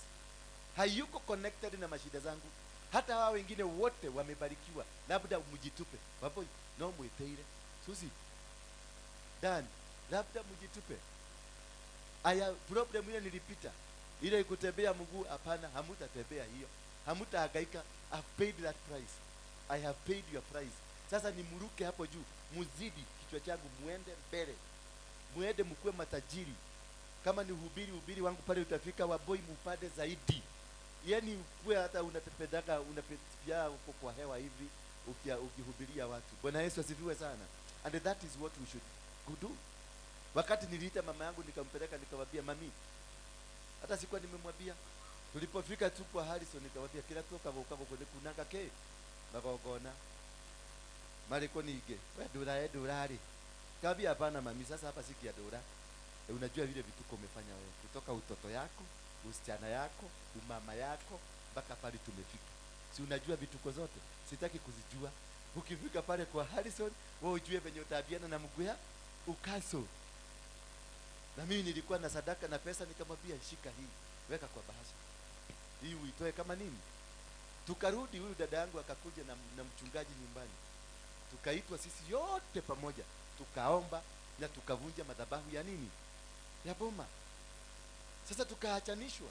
Mama yangu alikuwa Maumau, baba yangu ile jela nilienda ya kwanza Kamiti, room na Buroko D, room number 38. Ndio uliza mama yangu, hiyo ndio alifungiwa ya kwanza. Hiyo Buroko D, room 38, hapo ndio alifungiwa. Wakiwa wa kwanza, Kamiti ikiwa ya kwanza, wakiwa na mama Ngina, wakiwa na bibi na Kemadi na ule wa Madhege. Walifungiwa wakiwa wa mama 7. Hapo Buroko D, room number 38. Na mimi wakati niliingizwa Kamiti mara ya kwanza nilienda Buroko D, room number 38. Kwa hivyo kuna vitu ambazo zinatufuata. Na ni continuation, kwa sababu mama naye alianza kuiba hiyo hivyo. Na mimi nikakuta mama akiiba hiyo hivyo. Siri ya machozi. Mama alikuwa anaimba siri ya machozi kwa sababu yeye ndiye anajua. Yeye anajua amenye nuo uwe madhina mali analigera ile. Yeye ndiye anajua. Sasa na mimi nachukulia wimbo siri ya machozi. Kwa hivyo tuko tulaniro nake. Tuko kanywera kamwe. Na nikio Yesu anauga atiriri, ule ambaye atakuwa mfuasi wangu lazima akubali kukunywa nini? Kikombe hii nimekunywa. Bwana Yesu asifiwe Margaret. Kwa hivyo utenganishe wewe na watoto wako. Jitenganishe kabisa, kata rekaro lilalo, disconnect, unganisha na pipe ya blood of Jesus ndani ya watoto. Mimi yangu nimepitia, vituko zangu nimepitia, kila kitu zote nimepitia, lakini sasa nilienda nikajikati, nikachukua watoto wangu nikakati, nikachukua mama yangu nikakati. That is where you can see what is happening now. Tulingangana uona nijua tukiwa huko, hata nyumba yangu nilikuwa nimetupa for 5 years, nyumba ya over 30 million. Siku ikanyaga 5 years. Watu wakakuja wakabomoa madirisha, wakabomoa milango, wakabomoa kila kitu kwa sababu sikutaka kuiona. I didn't want to see any development in my life. Lakini wakati madhabahu ilivunjwa, niliona nyumba yangu na vitu zangu zote nikaanza kusiona. Bwana Yesu asifiwe sana. Bwana Yesu asifiwe sana. I was not trying to lecture you, but God is going to bless you. Point ilikuwa usiinuke kwa sababu wameinuka. Ukiona tu anainuka, unakimbia kwenye madhabahu. Unatoa sadaka ya madhabahu. Unaambia Mungu, nyamazisha maadui yako. Bwana Yesu asifiwe sana. Unaambia Mungu, ninapotembea, ninapopanda mlima kwa sababu ni mlima umeanza. Ukipita tu anamwaga maji. Wakikuja wanapata kuna utelezi. Wanateleza wanarudi nyuma. Usipigane na wao. Just avoid them. Push them away from you. Not by force, not by your might, but by service your altar. Always service your altar. Hata uinukiwe onakoro nuwe uga bureka ura. Inua madhabahu yako. The sky will be the limit. Kuna watu wataondolewa kwa maisha yako ukitembea na madhabahu. Mimi nilikuwa na marafiki wengi sana wenye magari makubwa. Nilikuwa nachukuliwa na chopa. Wengine wanakuja hapa kwangu wananichukua na chopa. Tukale nyama hadi hetago ole tepes. Ole polos. Na chopa. Lakini wakati nilinua madhabahu wote waliondoka. Sababu nilikuja kujua wengine wao walikuwa devil worshipers. Hizo ndege wamenunua na damu. Bwana Yesu asifiwe sana. So there are people, there are businesses, there are things that will get out of you so that God can make you the star that he wants. You will be the star. Nona kado ule metago interview ne CNN na BBC. Ohiane motivational speech. How did you make it? You will one day be featured by an international. And in what? How did you make it? Bwana Yesu asifiwe sana. Continue that way. Walk that path. Na usipigane vita ama uende uombe maombi. Baba na nyamazisha Christine kwa sababu Christine ameninukia. Ukasikia Christine amekuinukia, chukua kabagi kako, nenda kwenye madhabahu, inua sadaka. Inua sacrifice. Ambia Mungu njia yao na iwe na uterezi. Pigana nao wanaopigana na mimi, maana mimi si mmoja wa kupigana nao. Bwana Yesu asifiwe sana. God bless you. God bless you again. Tusimame kwa miguu yetu. Salama. Wende shikeni sadaka zenu. Hallelujah.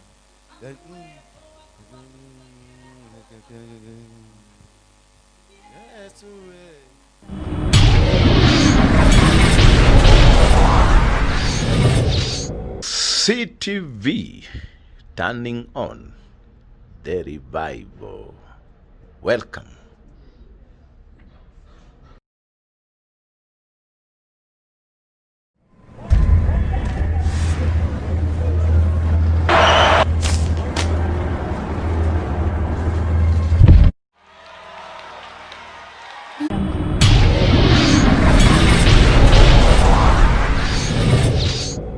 CTV, turning on the revival.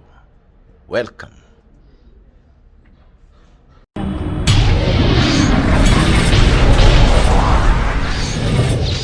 CTV.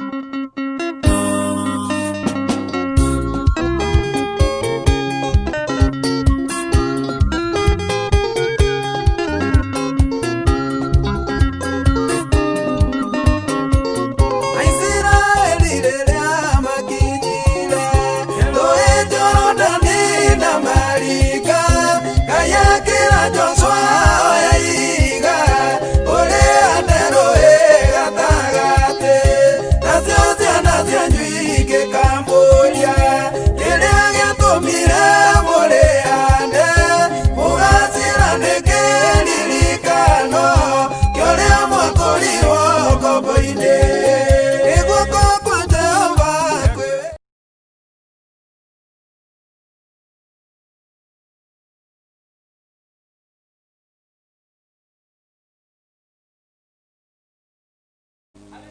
nitie nguvu, nimalize mwendo salama. Neema, neema, nitie nguvu, mwendo salama. Yesu,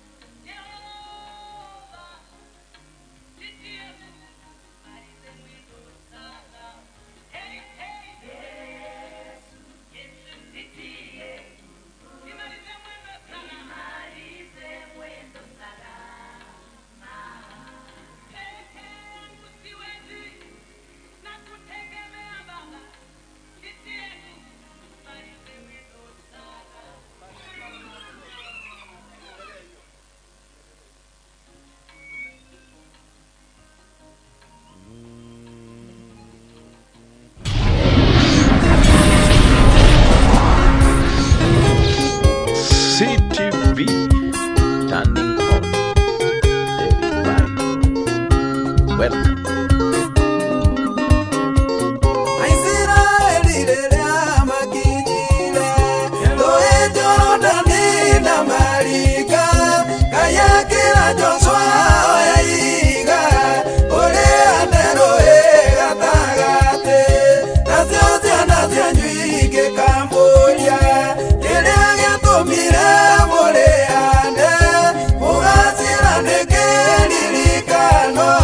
You're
siku, ukawaonekanie, ukawapiga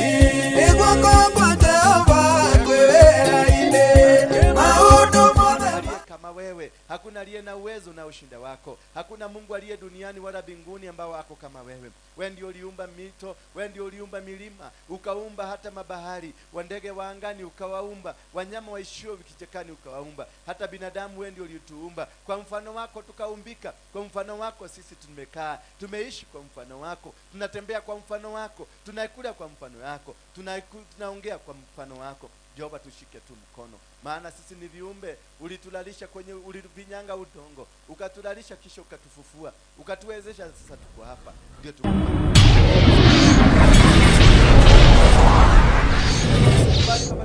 CTV turning on the revival. Welcome. Ambao wako katika mataifa ya nje,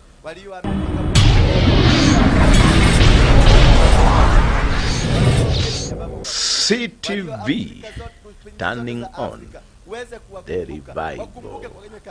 Welcome. Usikubali wafanyike watumwa kwenye nchi za nchi.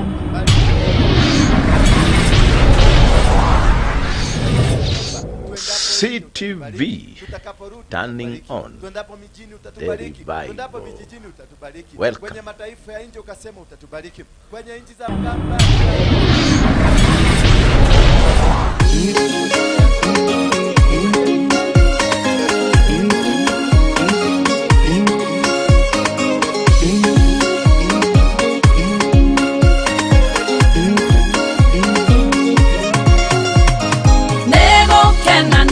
kena na kugoca ihinda rĩrĩa mũrema ĩndĩ matananoga. Nĩgũkena na kugoca ihinda rĩrĩa mũrema ĩndĩ matananoga. Tiga nĩwe tũkĩrĩkĩ tũkĩrĩa ũtũngĩtanagia naũ ithe wa maroho maitũ. Tiga nĩwe tũkĩrĩkĩ tũkĩrĩa ũtũngĩtanagia naũ ithe wa maroho maitũ.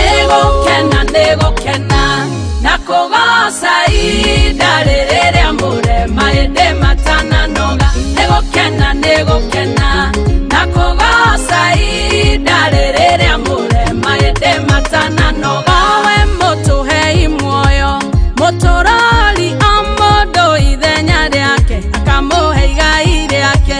Mũtũhei muoyo, mũtũrori o mũndũ ithenya rĩake, akamũhe igai rĩake. Nĩgũkena na kugoca ihinda rĩrĩa mũrema ĩndĩ matananoga. Nĩgũkena na kugoca ihinda rĩrĩa mũrema ĩndĩ matananoga.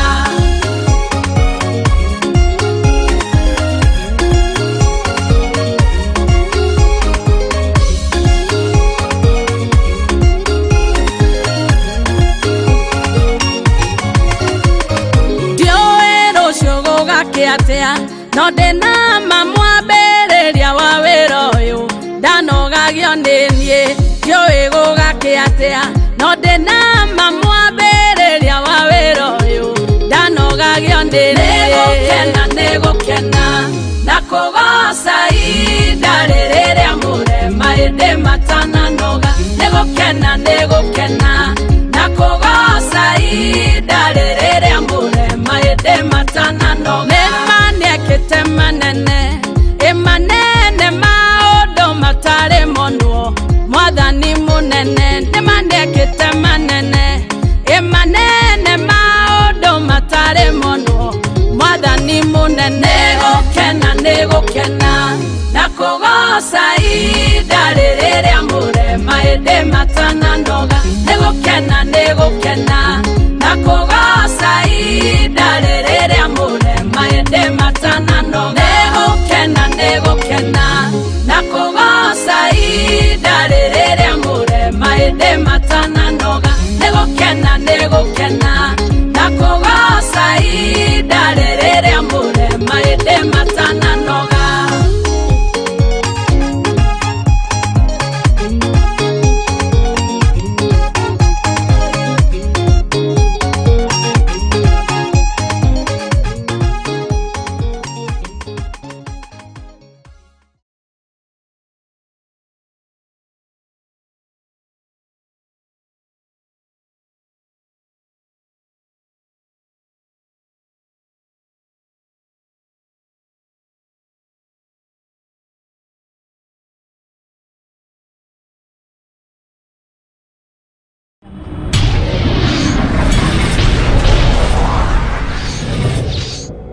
CTV, turning on the revival.